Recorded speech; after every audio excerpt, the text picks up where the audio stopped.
صلی علی رسول الکریم اما بعد فاعوذ باللہ من الشیطان الرجیم بسم اللہ الرحمن الرحیم رب اشرح لی صدری ویسر لی امری واحلل عقدۃ من لسانی یفقہوا قولی رب زدنی علما اللہم فقہنی فی الدین اللہم انا نسألک علما نافعا ورزقا طیبا وعملا متقبلا آمین یا رب العالمین۔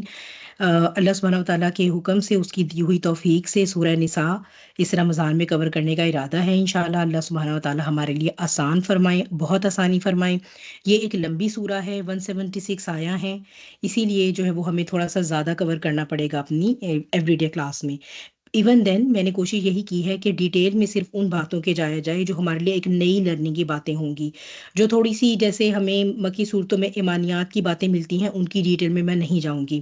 یہ ایک لیگل انجنکشنز کی سورہ ہے، یہ بات ہم کل ڈسکس کر چکے تھے۔ مدنی سورہ جو ہے، مدینے میں جب اسلام آیا، اسلامی ریاست بن گئی، جیسے جیسے اسلامی معاشرہ آگے بڑھتا گیا، اس معاشرے کی ضروریات جو ہے وہ بڑھتی گئیں، اور ان ضروریات کے حوالے سے اللہ سبحانہ وتعالیٰ نے مدنی صورتیں جو ہے وہ اسی تناظر میں جو ہے وہ انہی احکامات کو لیے ہوئے جو آئی ہیں وہ اتاریں۔ ٹھیک ہے، تو وہ مختلف تو یہ والی جو سورہ ہے، سورہ نساء، اس میں ہمیں کیا ضرورت پیش آئی تھی؟ غزوہ احد کے بعد یہ دیکھا گیا کہ جب معاشرے میں بہت زیادہ یتیم ہو گئے، بیوائیں بچ گئیں، جو شہید ہوئے تھے ان کے مال تھے پیچھے، تو یہ بہت سارے جو ہے وہ سوال اٹھے کہ جو یتیم ہیں بچے ان کا کیا ہوگا، جو شہیدوں کی بیوائیں ہیں ان کا کیا ہوگا، اور پھر جو وراثت کا مال ہے اس کی تقسیم کیسے ہوگی۔ اور اسی سب میں ایکچولی اللہ سبحانہ وتعالیٰ نے یہ جو سورہ نساء جو ہے وہ ایک، میں نے آپ کو کل بھی بتایا تھا کہ یہ ایک فیمنسٹ کے لیے کہ منہ پہ تماچا ہے یہ نام، کہ پورے قرآن میں ہم دیکھتے ہیں کہ کوئی سورہ رجال نہیں ملتی ہمیں، سورہ رجل نہیں ملتی، سورہ نساء عورت کے لیے جو ہے وہ اللہ نے اتاری، کیونکہ ہمارا دین معاشرے کا جو مظلوم ترین طبقہ تھا نا، اس کو حقوق دوبارہ دلوانا چاہ رہا ہے۔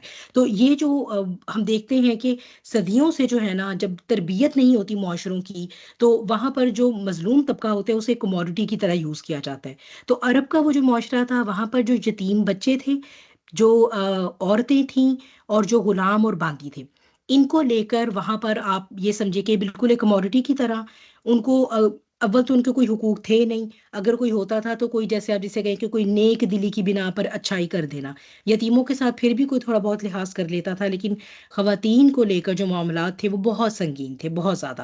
اور اس میں ہم نے یہ دیکھا ہے کہ جیسے کل بھی ہم یہ دیکھ رہے تھے کہ وراثت دینا تو دور کی بات، عورت کو خود وراثت میں تقسیم کر دیا جاتا تھا، یعنی وہ خود وراثت کا حصہ بن کر انہیرٹ کر لی جاتی تھی۔ ٹھیک ہے، تو اسی طرح ہم نے دیکھا کہ سورہ کا آغاز جو ہے وہ تقویٰ سے ہوا، اور پہلی آیت میں تقویٰ 2 دفعہ آیا۔ یہاں سے میں نے آپ کو سورہ آل عمران سے جو اس کے کنیکشن بتائے تھے، اس میں ایک کنیکشن کل رہ گیا۔ سورہ آل عمران ختم ہوتی ہے تقویٰ پر۔ ٹھیک ہے، کیا آیت ہے کلوزنگ سورہ آل عمران کی؟ کسی کو یاد ہے؟ اچھا، کیا آپ لوگوں کو یہ پتہ ہے کہ جو ہمیں سورہ بقرہ کی تو آخری جو 2-3 آیات ہیں ان کی فضیلت پتہ ہے؟ کیا آپ کو یہ پتہ ہے کہ سورہ آل عمران کا جو آخری رکوع ہے، آخری 10 آیات جو ہیں، ان کی بھی فضیلت ہے؟ کسی کو معلوم ہے کہ کیا فضیلت ہے؟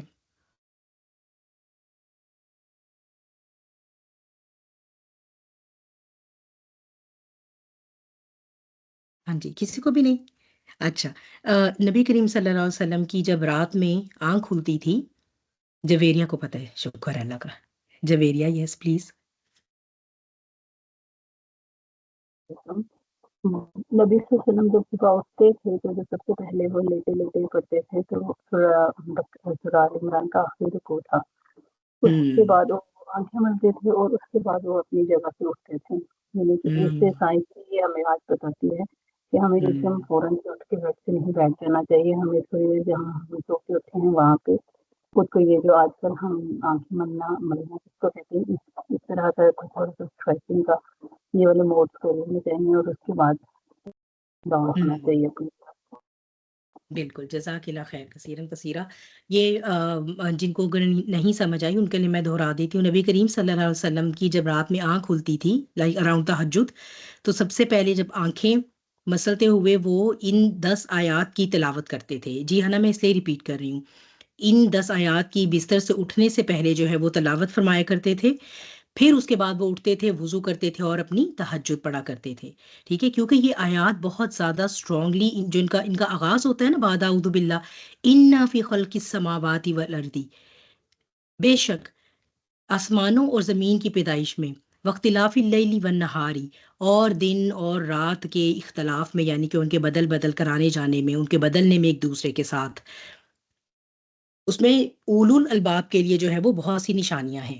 ٹھیک ہے، تو اس کا یہ مطلب ہے کہ جیسے ہی آنکھ کھلی، یہ کائنات نظر آئی، تو فوراً اس کے اوپر غور کیا، اور اس کی نشانیوں پر غور کرنے سے جو ہمیں ہوش آئی، ایک دم سے ہم زندگی کی طرف واپس آتے ہیں. تو ان نشانیوں کے اوپر غور کرنے سے ہمارا کنیکشن اللہ تعالیٰ کے ساتھ بنتا ہے. ہمیں پتہ چلتا ہے کہ وہ جان جس نے ابھی ابھی ہمیں دوبارہ جو ہے وہ زندگی لوٹائی ہے، وہ اس تمام کائنات کی خالق ہے. تو بہت خوبصورت آیات ہیں. میں آپ سب کو ریکمینڈ کروں گی کہ آپ ان کو بھی ضرور یاد کیجئے. ٹھیک ہے، تو یہ جہاں ختم ہوتی ہے نا، جو آخری آیت کا آخری حصہ ہے، یا ایھا الذین آمنوا اصبروا وصابروا ورابطوا واتقوا اللہ لعلکم تفلحون. ٹھیک ہے، واتقوا اللہ لعلکم تفلحون، اور اللہ کا تقوی اختیار کرو. ٹھیک ہے، تاکہ تم فلاح پا جاؤ. تو اسی پہ ہم دیکھتے ہیں کہ یہ ایک اور کنیکشن سورہ آل عمران سے جو ہے وہ ہمارا جڑ گیا. اچھا، اس میں باقی تو جو ہم نے مضامین ڈسکس کیے تھے، وہ ہم نے ان کو تو دوبارہ ہم اس کی طرف نہیں جائیں گے. تھوڑا وراثت کو جو ہے وہ کر لیتے ہیں دوبارہ، اس کا ریکیپ بھی، اور تھوڑا میں نے کہا آپ لوگوں کو الیبوریٹ ذرا اس کے چارٹ کے ساتھ بھی اگر وہ ہو جائے آپ لوگوں کے لیے. تو اچھا، ایک بات مہر کی ہو رہی تھی کہ مہر کے بارے میں بھی جو ہے وہ عربوں کا یہی طریقہ تھا کہ یا تو مہر دیتے نہیں تھے، خاص طور پر اگر یتیم بچیاں ہیں اس طرح کی کہ اس کے ساتھ اب نکاح ہو سکتا ہے، تو ان سے اسی لیے نکاح کر لیتے تھے کہ ان کا کوئی والی وارث تو ہے نہیں، تو اسی لیے ان کا مہر جو ہے وہ بہت آسانی سے جسے کہتے ہیں نا کہ کھا سکتے ہیں یا ان کو نہیں دے سکتے انہیں مہر. تو یہ مہر کے بارے میں ایک بہت زیادتی تھی اس معاشرے میں عورت کے ساتھ. تو مہر کے بارے میں جو ہے وہ اصول جو ہے وہ بہت دفعہ ریپیٹ ہوئے ہیں. اور سب سے پہلی بات یہ کہ مہر جو ہے وہ آپ لے نہیں سکتے، اس کو یہ نہیں کہہ سکتے کہ وہ معاف کر دے، الا یہ کہ اس کے اپنے دل کی خوشی ہے. اور اگر ایک عورت معاف کرنے کے بعد دوبارہ کہتی ہے کہ مجھے مہر چاہیے، تو اس کا شوہر جو ہے اس پر یہ فرض ہے کہ وہ مہر دے گا. وہ اسے لان تان نہیں کر سکتا کہ اچھا پہلے تم نے معاف کر دیا، مانگ رہی ہو، تم تو بہت ایسی بیوی ہو ویسی بھی، وہ نہیں کہہ سکتا، کیونکہ اس کا مطلب ہے ایٹ دی فرسٹ پلیس اس نے اپنے دل سے معاف نہیں کیا اور کسی نہ کسی نے اس کو فورس کیا تھا. تو مہر جو ہے وہ ایک ایسی بات ہے جس کے اوپر کوئی کلام نہیں ہے، اور احادیث کی روح سے تو مہر کے بغیر رشتہ قائم کرنا زنا کے زمرے میں آتا ہے کہ تب تک عورت حلال ہی نہیں ہوتی. اچھا، مہر کچھ بھی ہو سکتا ہے، زیادہ بھی ہو سکتا ہے، کم بھی ہو سکتا ہے، حیثیت کے اعتبار سے اس مرد کی جس نے مہر دینا ہے. ٹھیک ہے، تو اس میں ہمارے پاس اگر ہم احادیث کی ڈیٹیل میں جاتے ہیں تو ہمیں یہ پتہ چلتا ہے کہ جو بہت غرباء صحابہ میں سے تھے، ان سے تو ایک جیسے لوہے کی انگوٹھی کے عوض بھی ایک صحابی کا جو ہے وہ نکاح ہوا ہے. ٹھیک ہے، لیکن یہ کہ عورت رضامند ہو. ٹھیک ہے، اگر وہ عورت جو ہے وہ ایک مرد سے بہت کم مہر کے عوض بھی نکاح کرنے پر رضامند ہے تو نکاح ہو جائے گا اور وہ اس کا مہر ادا ہو جائے گا. تو مہر کچھ بھی ہو سکتا ہے، اس میں منی بھی ہو سکتی ہے، اس میں کوئی پراپرٹی بھی ہو سکتی ہے. ٹھیک ہے، اس میں کچھ بھی ہو سکتا ہے. تو یہ جو ہے نا وہ ہمارے پاس ایک مہر کے بارے میں ایک بات تھی جو میں چاہ رہی تھی کہ آپ لوگوں کے ساتھ دوبارہ اس کو کر لیا جائے. قوانین وراثت کی بات یہ ہو رہی تھی کہ عربوں میں یہ رواج نہیں تھا کہ وہ خواتین کو جو ہے وہ وراثت دیں. ٹھیک ہے، اور یہ کہ اگر جو یتیم بچے ہوتے تھے تو ان میں سے بھی صرف بڑے بچے کو دے دینا یا گھر کے بڑے لڑکے کو دے دینا زیادہ سے زیادہ، ورنہ جو ہے وہ مردوں میں تقسیم ہو جاتی تھی. ٹھیک ہے، کیونکہ وہ کہتے تھے مردوں نے باہر جا کر لڑنا ہے، چونکہ قبائلی نظام تھا اور لڑائی جھگڑا آپس میں قبائلوں کی، وہ مرد جو ہے وہ زیادہ پارٹیسپیٹ کر رہے ہیں اس طرح کی آؤٹ ڈور ایکٹیویٹیز میں، ان کی رسپانسبلٹی زیادہ ہے، لہٰذا صرف وہ وراثت لیں گے. لیکن قرآن نے ہمیں یہ بتایا کہ عورتوں کے لیے بھی حصہ ہے، لیکن ہاں کم ہوگا مردوں سے، لیکن ہوگا ضرور. ایسا نہیں ہو سکتا کہ آپ ان کو ایلیمینیٹ کر دیں گے وراثت سے. اچھا، قوانین وراثت میں ہم نے یہ دیکھا 4 گروہ ڈسکس ہوں گے: والدین، اسپاؤسز، بچے اور سبلنگز. ٹھیک ہے، کس کس طرح کی کنڈیشن میں ان کو کس طرح وراثت تقسیم کی جائے گی، آپ کے اوپر ان کیلکولیشنز کو یاد کرنا فرض نہیں ہے، تاہم آپ کو جو ہے وہ اس کے موٹے موٹے اصول اور موٹی موٹی باتیں جو ہیں وہ یاد رکھنی ہوں گی. اگر جو میت ہے، اینڈ بائی میت آئی مینس ماں یا باپ کوئی بھی، ٹھیک ہے، پیرنٹس میں سے کوئی بھی فوت ہو جاتا ہے تو بیٹے کا ایک حصہ ہے اور بیٹیوں کا ہاف ہے.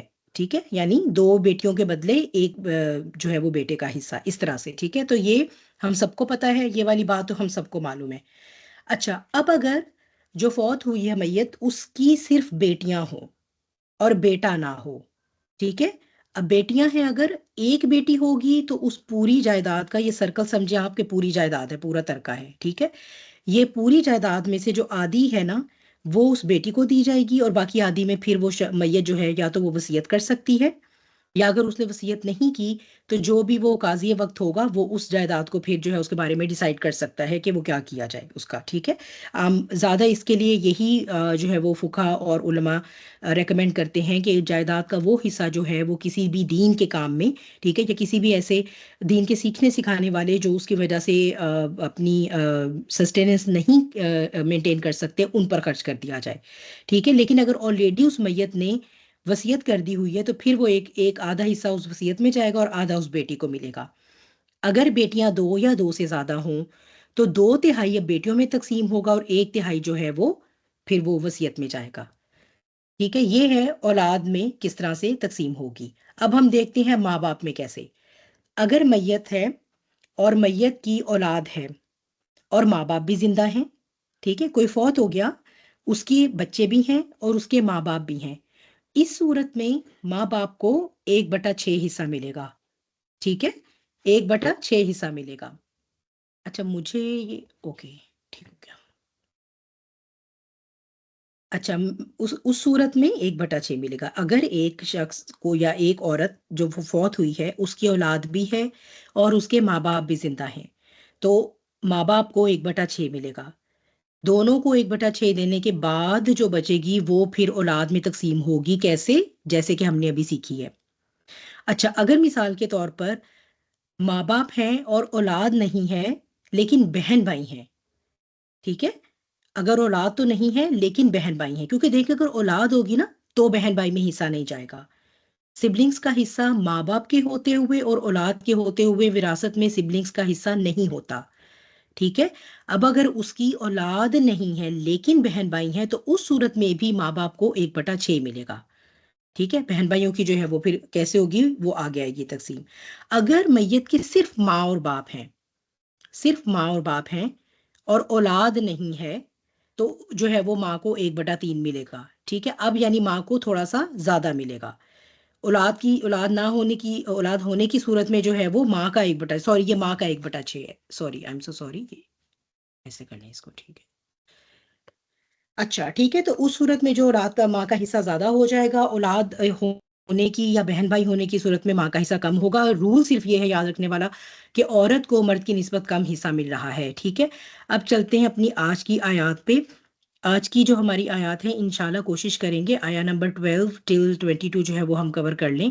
اگر یہ میرے لیے آیا نمبر 12 جو ہے وہ پہلے کوئی تلاوت کر دے پلیز.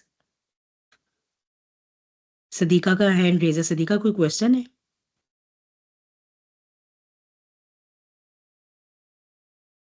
اچھا چلیں، کون تلاوت کرے گا؟ کوئی کرے گا میرے لیے تلاوت؟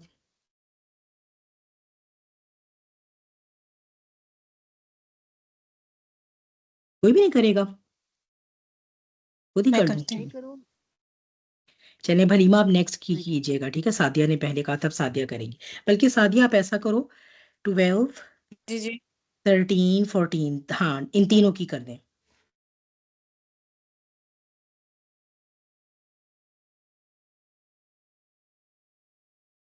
ہاں جی.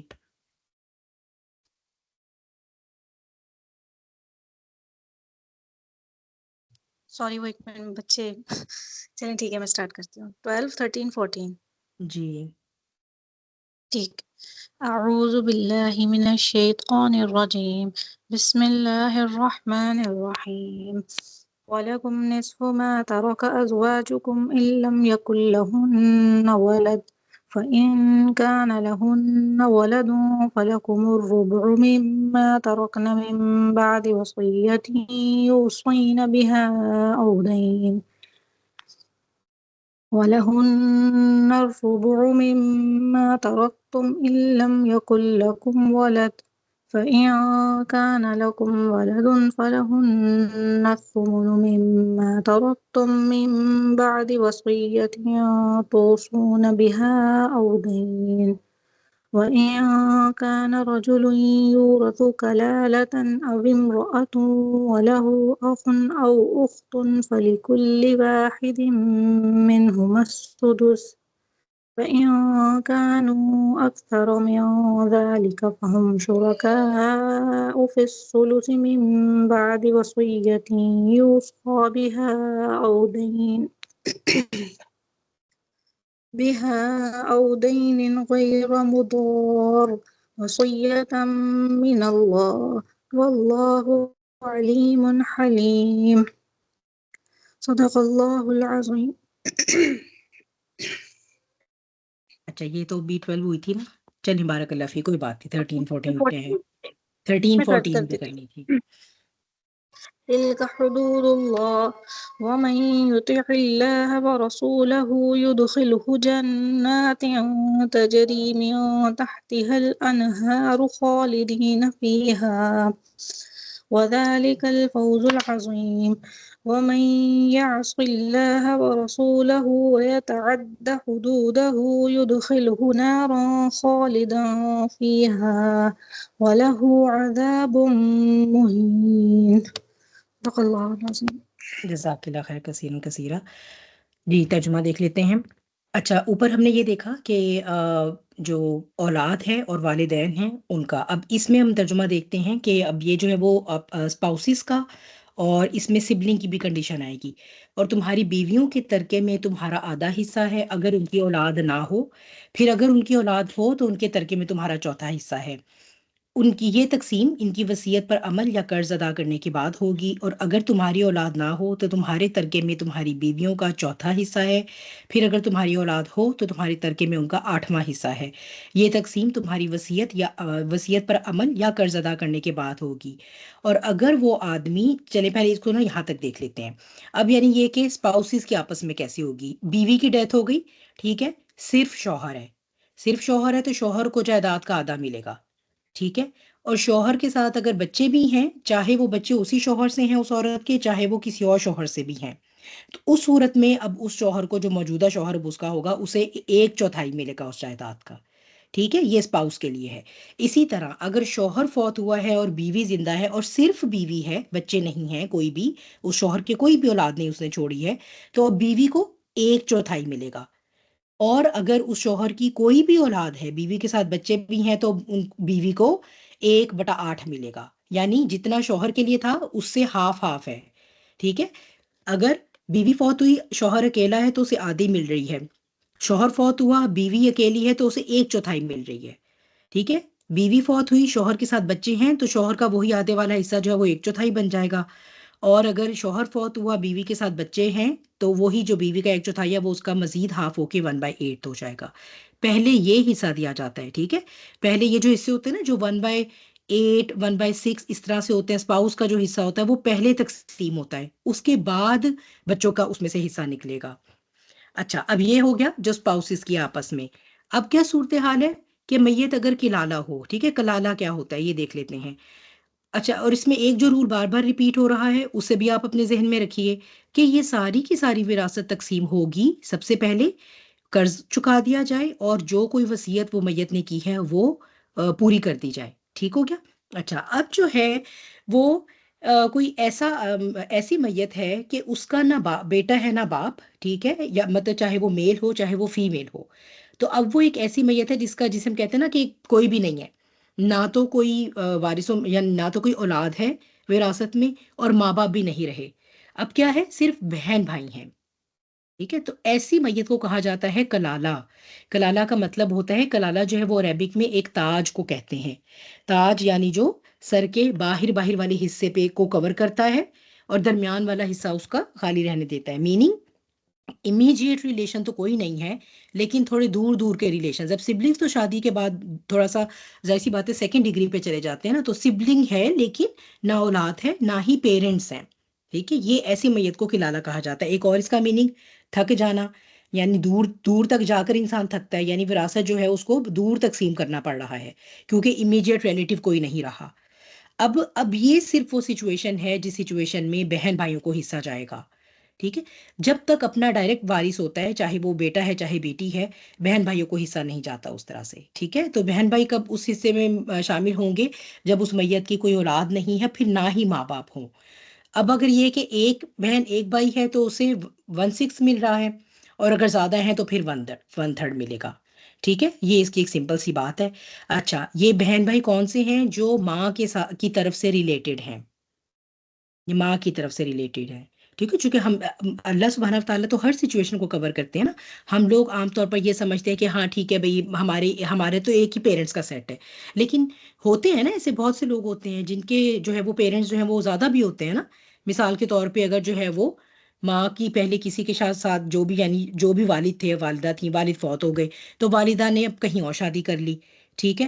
اب جب کہیں اور شادی کی ہے تو وہاں سے بھی جو بچے ہوئے، اب وہ جو بچے ہیں، وہ جو بہن بھائی ہیں، وہ بہن بھائی آپ کی مدرس کی طرف سے ریلیٹڈ ہے، مدر کی طرف سے ریلیٹڈ ہیں، تو وہ جو مدر کی طرف سے ریلیٹڈ ہے، ٹھیک ہے؟ ہم کہتے ہیں نا ایسے سوتیلے بہن بھائی جن کی ماں ایک ہے، پھر ایسے سوتیلے بہن بھائی بھی ہوتے ہیں جن کا باپ ایک ہے، ٹھیک ہے؟ اب باپ ایک ہے، اس کے بارے میں کیا ہوگی صورتحال؟ وہ ساری یہ جو کلالہ کی آیت ہے نا، یہ دوبارہ سورہ نساء کی آخری آیت ہے۔ سورہ نساء کلوز ہوتی ہے کلالہ کی آیت کے ساتھ، کیونکہ کچھ کوشچنز رہ گئے تھے صحابہ کے ذہن میں، تو انہوں نے جب پوچھا تو پھر اس آیت میں ان کو ایڈریس کرتے ہوئے اللہ سبحانہ وتعالیٰ نے یہ سورہ نساء کو کلوز کیا ہے۔ لہٰذا اس کو جو یہ کہ جو فادر کی طرف سے ریلیٹڈ ہے ان کا کیا ہوگا، یا جو بھی اور کوشچنز ہیں، یہ ہم پھر فردر اس آیت میں دیکھیں گے۔ فی الحال آپ بس یہ سمجھ لیجئے کہ کلالہ ایک ایسی میت ہے جس کے نہ پیرنٹس زندہ ہیں، نہ اس کی کوئی اولاد ہے۔ اس صورت میں اس کے بہن بھائی حصہ دار بنیں گے۔ بہن بھائی کیسے حصہ دار بنیں گے؟ ایک ہی بہن ایک ہی بھائی ہے تو ان کو 1/6 جائے گا، اور اگر جو ہے وہ زیادہ ہیں تو ان میں 1/3 ہوگی، لیکن یہ بہن بھائی مدر سے ریلیٹڈ ہونے چاہیے، یعنی ان کی اور آپ کی امی ایک ہونی چاہیے، ٹھیک ہے؟ کچھ صورتوں میں امی ستیلی ہوتی ہیں تو باپ جو ہے وہ سیم ہوتے ہیں، تو یہاں وہ بات نہیں ہو رہی، یہاں وہ بہن بھائی کی بات، ان کی بات ہو رہی ہے جن کی مدر سیم ہے، ٹھیک ہے؟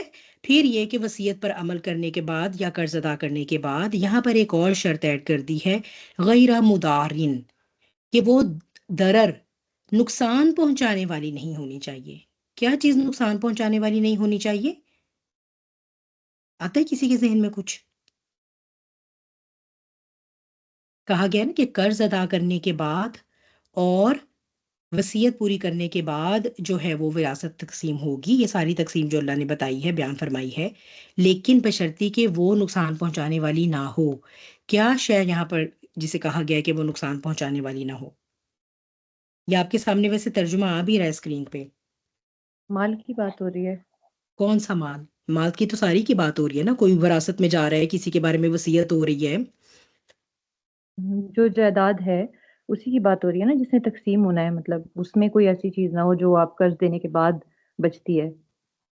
نہیں، اس میں یہ کہا جا رہا ہے کہ جو وصیت ہے نا، وہ وصیت نقصان پہنچانے والی نہیں ہونی چاہیے، ٹھیک ہے؟ یہ سورہ بقرہ میں جو ہے وہ یہ مضمون آئے گا جس میں یہ بتایا جائے گا کہ جس کی جہاں جو وصیت کے بارے میں زیادہ ڈیٹیل ڈسکس ہوئی ہے نا، وہ سورہ بقرہ میں ہوئی ہے، ٹھیک ہے؟ تو سورہ بقرہ میں جو ہے وہ یہ بتایا جائے گا کہ وصیت جو ہے وہ اس کو جو بھی اس کی وہ سارے لیگل انجنکشنز اراؤنڈ دا وصیہ ہے وہ وہاں پر ہیں، لیکن یہ کہ اگر ایسی کوئی وصیت کر گیا ہے مرنے والا، تو اب جو پیچھے اس کے وارث ہیں نا، انہیں چاہیے کہ وہ جو بھی ظلم اور زیادتی کا ایلیمنٹ ہے نا اس وصیت میں، وہ اس کو ماڈیفائی کر دیں، کیونکہ کبھی کبھار جو میت ہے اس کی کسی کے ساتھ اس کا کوئی بغض تھا اولاد میں سے، مثال کے طور پہ کسی سے، یا بہن بھائیوں میں سے کسی سے، جیسے ہم نے کلالہ کی بات کی۔ کلالہ ایک ایسا شخص ہے جس کی اولاد نہیں ہے، نہ اس کے ماں باپ ہیں، اسے معلوم ہے کہ جب میں اس دنیا سے جاؤں گا تو میری یہ جائیداد جو ہے وہ میرے بہن بھائیوں میں ہی لامحالہ جائے گی۔ اب وہ وصیت ایک ایسی کر جائے کہ اپنی پوری جائیداد ہی کو وصیت کر جائے، کیونکہ اسے وہ بہن بھائی نہیں پسند، سمبھاؤ ان کے ساتھ نہیں بنی، تو اس نے کہا کہ اب ان کو میری جائیداد میں سے ان کو ایک پیسہ بھی نہ ملے۔ ایسا نہیں کیا جا سکتا، ٹھیک ہے؟ ایسا کرنا جائز نہیں ہے۔ تو پوری جائیداد کے بارے میں اول تو آپ وصیت نہیں کر سکتے، ٹھیک ہے، 1/3 کے بارے میں وصیت ہو سکتی ہے۔ دوسرا یہ کہ اس وصیت کے اندر کسی کے ساتھ کوئی ظلم اور زیادتی نہ ہو۔ مثال کے طور پر کوئی باپ یہ وصیت کر جائے کہ میرے 8 بچوں میں سے جو فلاں 2 ہیں نا، ان کو بالکل بھی حصہ نہیں دیا جائے گا۔ اب یہ وصیت جو وہ اللہ کے حکم کے خلاف چلی گئی، یہ ظلم بن گئی، یہ بیسیکلی حرام کی کیٹیگری میں آ گئی۔ اب اس وصیت کے اوپر عمل نہیں کیا جائے گا۔ جو وارث ہیں یہ ان کی ڈیوٹی ہے، یہ ان کا فرض ہے کہ اس وصیت کو جو ہے وہ پھر جو قاضی وقت ہے، قاضی شرعی جو ہے اس کے ساتھ ڈسکس کریں کہ اس کو کس طرح سے ماڈیفائی ہم کر سکتے ہیں، ٹھیک ہے۔ تو یہ جو ہے وہ اس کو میں جو ہے وہ کیا چیز نقصان پہنچانے والی نہیں ہونی چاہیے، وہ جو وصیت ہے۔ واللہ علیم حلیم، اللہ سبحانہ و تعالیٰ ہی سب سے زیادہ جاننے والا ہے، ہمیشہ سے ایسا تھا، ہمیشہ ایسا رہے گا۔ اور حلیم سب سے زیادہ جو ہے وہ حلم رکھنے والا ہے، ہمیشہ سے ایسا تھا، ہمیشہ ایسا رہے گا جب تک وقت قائم رہے گا۔ اسی لیے اس نے یہ اصول اتارے ہیں۔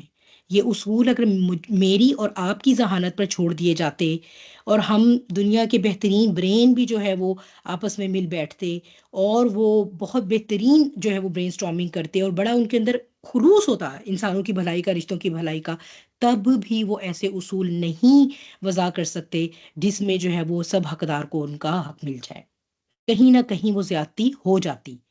تو یہ اسی لیے اللہ سبحانہ و تعالیٰ چونکہ علیم ہے، اللہ ہی یہ علم رکھنے والے ہیں کہ کس رشتے کا کیا حصہ ہونا چاہیے، اسی لیے جو ہے وہ اللہ سبحانہ و تعالیٰ نے یہ اصول جو ہیں وہ ہم پر نہیں چھوڑے، اور ہمیں جو ہے وہ کتنی ڈیٹیل سے آپ دیکھیں۔ اب باقی ڈفرینٹ جو صورتحال آ جاتی ہیں فیملیز میں نا کہ اچھا ہمارا فلاں ہے فلاں نہیں ہے، وارثوں میں یہ ہیں تو کیسے تقسیم ہوگی، وہ ساری کی ساری جو ویریشنز ہیں نا وہ انہی اصولوں سے نکلتی ہیں، وہ فقہ پھر انہی سے ہی ڈیرائیو کر کے اور آگے پھر وہ آپ کو اس کے بارے میں گائیڈ کرتے ہیں کہ اچھا فلاں کا اتنا حصہ بن جائے گا اور فلاں کا اتنا حصہ بن جائے گا، ٹھیک ہے۔ تو یہ جو ہے وہ ہمارے یہاں پر ہم نے وراثت کے جو تھے یہ موٹی موٹی باتیں وہ کور کی ہیں۔ یہاں پر جو ہے وہ اگلی آیت دیکھتے ہیں اور اس کے بعد جو ہے وہ ایک دو باتوں کو میں مزید وائنڈ اپ کروں گی۔ تلکا حدود اللہ، یہ اللہ کی حدیں ہیں، یعنی یہ جو اللہ سبحانہ تعالیٰ نے سب بتا دیا ہے یہ اللہ کی حدود ہیں، ٹھیک ہے۔ ہاں باقی وصیت کا حصہ کھلا ہے، آپ چاہیں کسی اپنے جاننے والے کو جو آپ کا کوئی رشتہ دار نہیں لگتا، ویسے بہت پیارا ہے آپ کو اور وہ اسٹرگلنگ ہے فائنینشلی، تو آپ اس کے لیے بھلے اپنی وصیت میں سے جو ہے وہ اپنی وصیت اس کے لیے آپ کر کے جا سکتے ہیں، لیکن اللہ کی حدود کو نہیں توڑنا۔ حدود کیا ہے کہ ڈائریکٹ جو آپ کے وارثین بنتے ہیں ان کو آپ محروم کر جائیں وراثت سے، ٹھیک ہے۔ تو اللہ یہ ہمارے دین کی ایک بہت پیاری بات ہے کہ اللہ سبحانہ و تعالیٰ ہمیں جو ہے وہ صرف ایک سیدھی لکیر نہیں دیتے چلنے کے لیے، ایک پوری باؤنڈری ہوتی ہے، ایک بہت بڑی باؤنڈری ہوتی ہے حلال کی، اس کے اندر مختلف صورتیں آپ کو دے دی جاتی ہیں تاکہ آپ اس میں سے جو آپ کو سوٹ کرتی ہے وہ آپ لے لیں۔ دیکھیں جیسے ہم نے وضو کا فقہ دیکھا تھا نا، تو اس کا پر سے مسا، پاؤں کا مسا، پاؤں کے اوپر جراب کا مسا، کتنی وہ ڈفرینٹ۔ لیکن اگر اب ایک شخص یہ اٹھ کر کہے کہ بھئی میں نے جو ہے نا وہ منہ دھونا ہی نہیں ہے اور میں نماز پڑھوں گا، اب اس کا یہ مطلب ہے کہ وہ اب حدود اللہ کو کراس کر رہا ہے۔ اللہ نے تو اتنی بڑی ایک باؤنڈری دی، اس کے اندر مختلف صورتحال کے حساب سے اللہ نے مختلف سولوشنز جو ہے وہ ایسے دے دیے جو کہ پرمیسیبل ہیں، جو حلال ہیں، وہ حلال کی باؤنڈری ہے۔ ایون دین انسان بضد ہو کہ میں یہ باؤنڈری کراس کر کے باہر ہی جانا چاہتا ہوں، تو اب پھر اس کا جو انجام ہے وہ اس آیت میں آ رہا ہے۔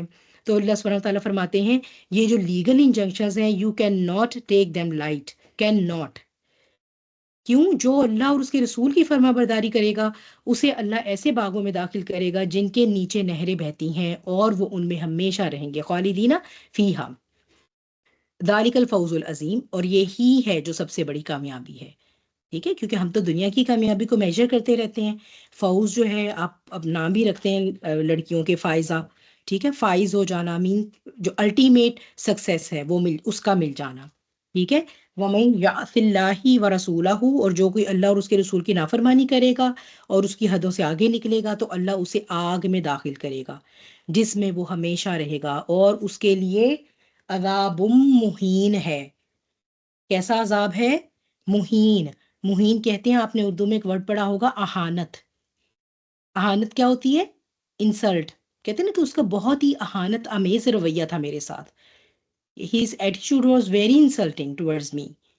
یعنی نہ صرف کہ وہ آگ میں جلنے کا عذاب ہوگا، اس سے پہلے جیسے جیسے اس کے ساتھ ٹریٹ کیا جائے گا، جیسے جب اس کا نامہ اعمال بائیں ہاتھ میں دے دیا جائے گا، جب اس کے سارے جاننے والے جو اسے بہت نیک شریف اچھا سمجھتے تھے ان پر کھل جائے گا کہ اس کے تو اتنے کریہ گناہ ہیں، تو وہ جو ساتھ ساتھ اسے انسلٹ فیس کرنی پڑ رہی ہوگی نا، in addition to that hell fire, ٹھیک ہے، تو وہ جو اہانت ہے نا، یہ انسلٹ، یعنی وہ جسے کہتے ہیں نا to add insult to the injury, یہ وہ والا حساب ہے کہ ساتھ اس کو سزا تو مل رہی ہوگی، لیکن ساتھ ہی ساتھ جو اسے اس سزا کی وجہ سے انسلٹ جو اس کو مل رہی ہوگی نا، وہ اس کے ساتھ ایڈ آن ہو کے اسے یہ عذاب دیا جائے گا۔ کسے دیا جائے گا؟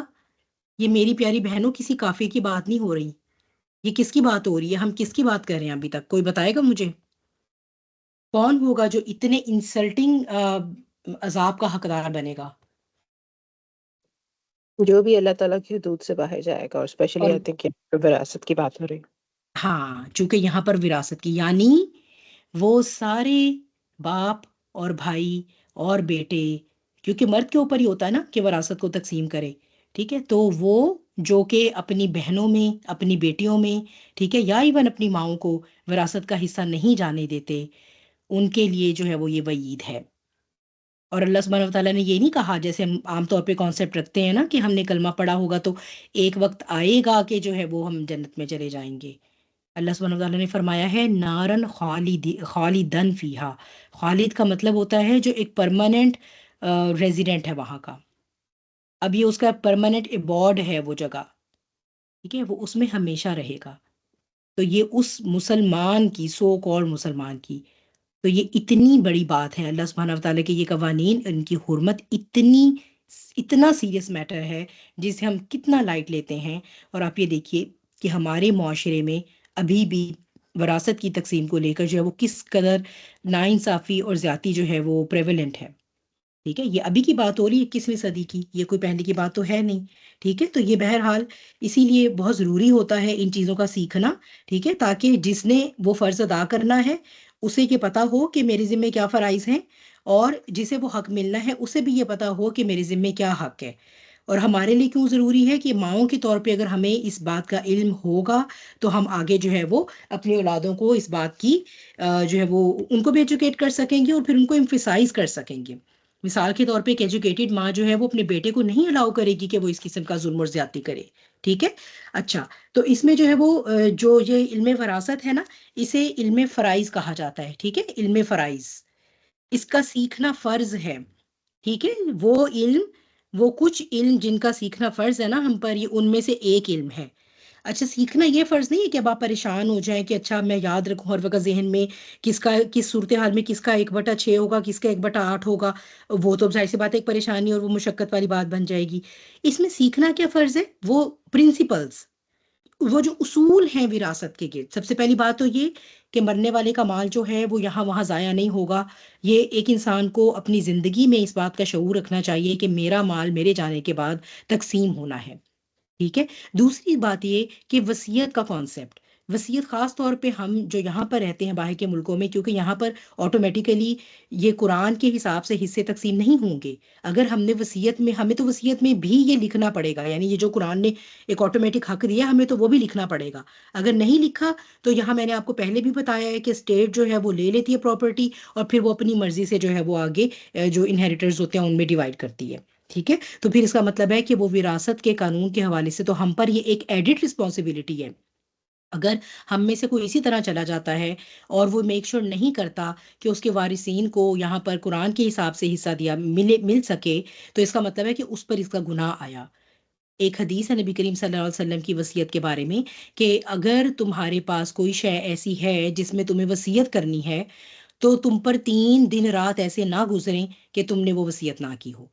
تو وہ صحابی جن سے پھر یہ حدیث جو ہے وہ آتی ہے، ہمیں یہ پہنچتی ہے ان سے، تو پھر وہ فرماتے ہیں کہ واقعی اس کے بعد ایسی کوئی 3 راتیں مجھ پر نہیں گزری کہ میں نے جو مجھے وصیت میں لکھنا تھا وہ میں نے نہ لکھ کر رکھا ہو، ٹھیک ہے۔ تو وصیت یہ ہے کہ جو ایسی باتیں جن میں ہمیں کرنی چاہیے، ٹھیک ہے، اگر آپ کے پاس کچھ ایسا نہیں ہے جس میں آپ سمجھتے ہیں کہ وصیت کرنی ہو تو اٹس فائن، آپ نہیں بھی کر سکتے، کوئی اس میں ایشو نہیں ہے۔ اگر وصیت نہیں ہوگی تو ایک اسلامی معاشرے میں آٹومیٹیکلی جو جائیداد ہوگی وہ وارثوں میں قانون وراثت جو کہ قرآن سے ہم نے سیکھا ہے اس کے اکارڈنگ تقسیم ہو جائے گی، ٹھیک ہے. لیکن اگر آپ ایک نان اسلامک کنٹری میں ہیں تو وہاں پر یہ آٹومیٹیکلی تقسیم ایسے نہیں ہوتی، لہٰذا ایک ایڈڈ رسپانسبلٹی ہے وہاں کے مسلمان پہ کہ وہ ایون اس تقسیم کو بھی، اس قانونی وراثت کو بھی وصیت میں لکھ کر جائے گا، ٹھیک ہے. اگر ایک انسان بہت مالدار ہے تو وہ اپنا سارا مال وصیت نہیں کر، چاہے مالدار ہے، کم ہے، زیادہ ہے، جیسا بھی ہے، پورا مال وصیت میں نہیں لکھا جا سکتا. ایسا نہیں ہو سکتا کہ آپ یہ کہیں میری 10 کروڑ کی جائیداد جو ہے وہ ساری کی ساری فلاں ٹرسٹ کو دے دی جائے اور آپ اپنے بچوں کو محروم کر جائیں. یہ حرام ہے قرآن کی روح سے، ٹھیک ہے. ایسا نہیں کیا جا سکتا. یہ وہ وصیت ہے پھر جس کے اندر امینڈمنٹ کرنی پڑے گی، ٹھیک ہے. اس میں سے پھر وارثین کا جو شرعی حق ہے وہ نکالنا پڑے گا. تو ایسی وصیت نہیں ہو سکتی، پورے مال میں وصیت نہیں ہو سکتی. میں نے کل آپ کو بتایا تھا 1/3 مال میں وصیت ہوگی، ٹھیک ہے. چلیں آیا نمبر 15 سے لے کر 15 16 17 18 جی حلیمہ آپ کریں گی تلاوت میرے لیے پلیز. جی جی. اعوذ باللہ من الشیطان الرجیم. بسم اللہ الرحمن الرحیم. انما التوبة على الله للذين يعملون السوء بجهالة ثم يتوبون من قريب فأولئك يتوب الله عليهم وكان الله عليما حكيما. وليست التوبة للذين يعملون السيئات حتى إذا حضر. مجھے نظر نہیں آ رہا. جی میں نے کر دیا. حتى إذا حضر أحدهم الموت قال إني تبت الآن ولا الذين يموتون وهم كفار أولئك أعتدنا لهم عذابا أليما. جی یہ اچھا مجھے نہیں معلوم تھا کہ آپ یہاں سے دیکھ کر رہے ہو، مجھے لگا شاید آپ فون سے کر رہے ہو. آیا 15 16 مس ہو گئی، سو کے پھر اس کو میں کر دیتی ہوں کور. جزاک اللہ خیر.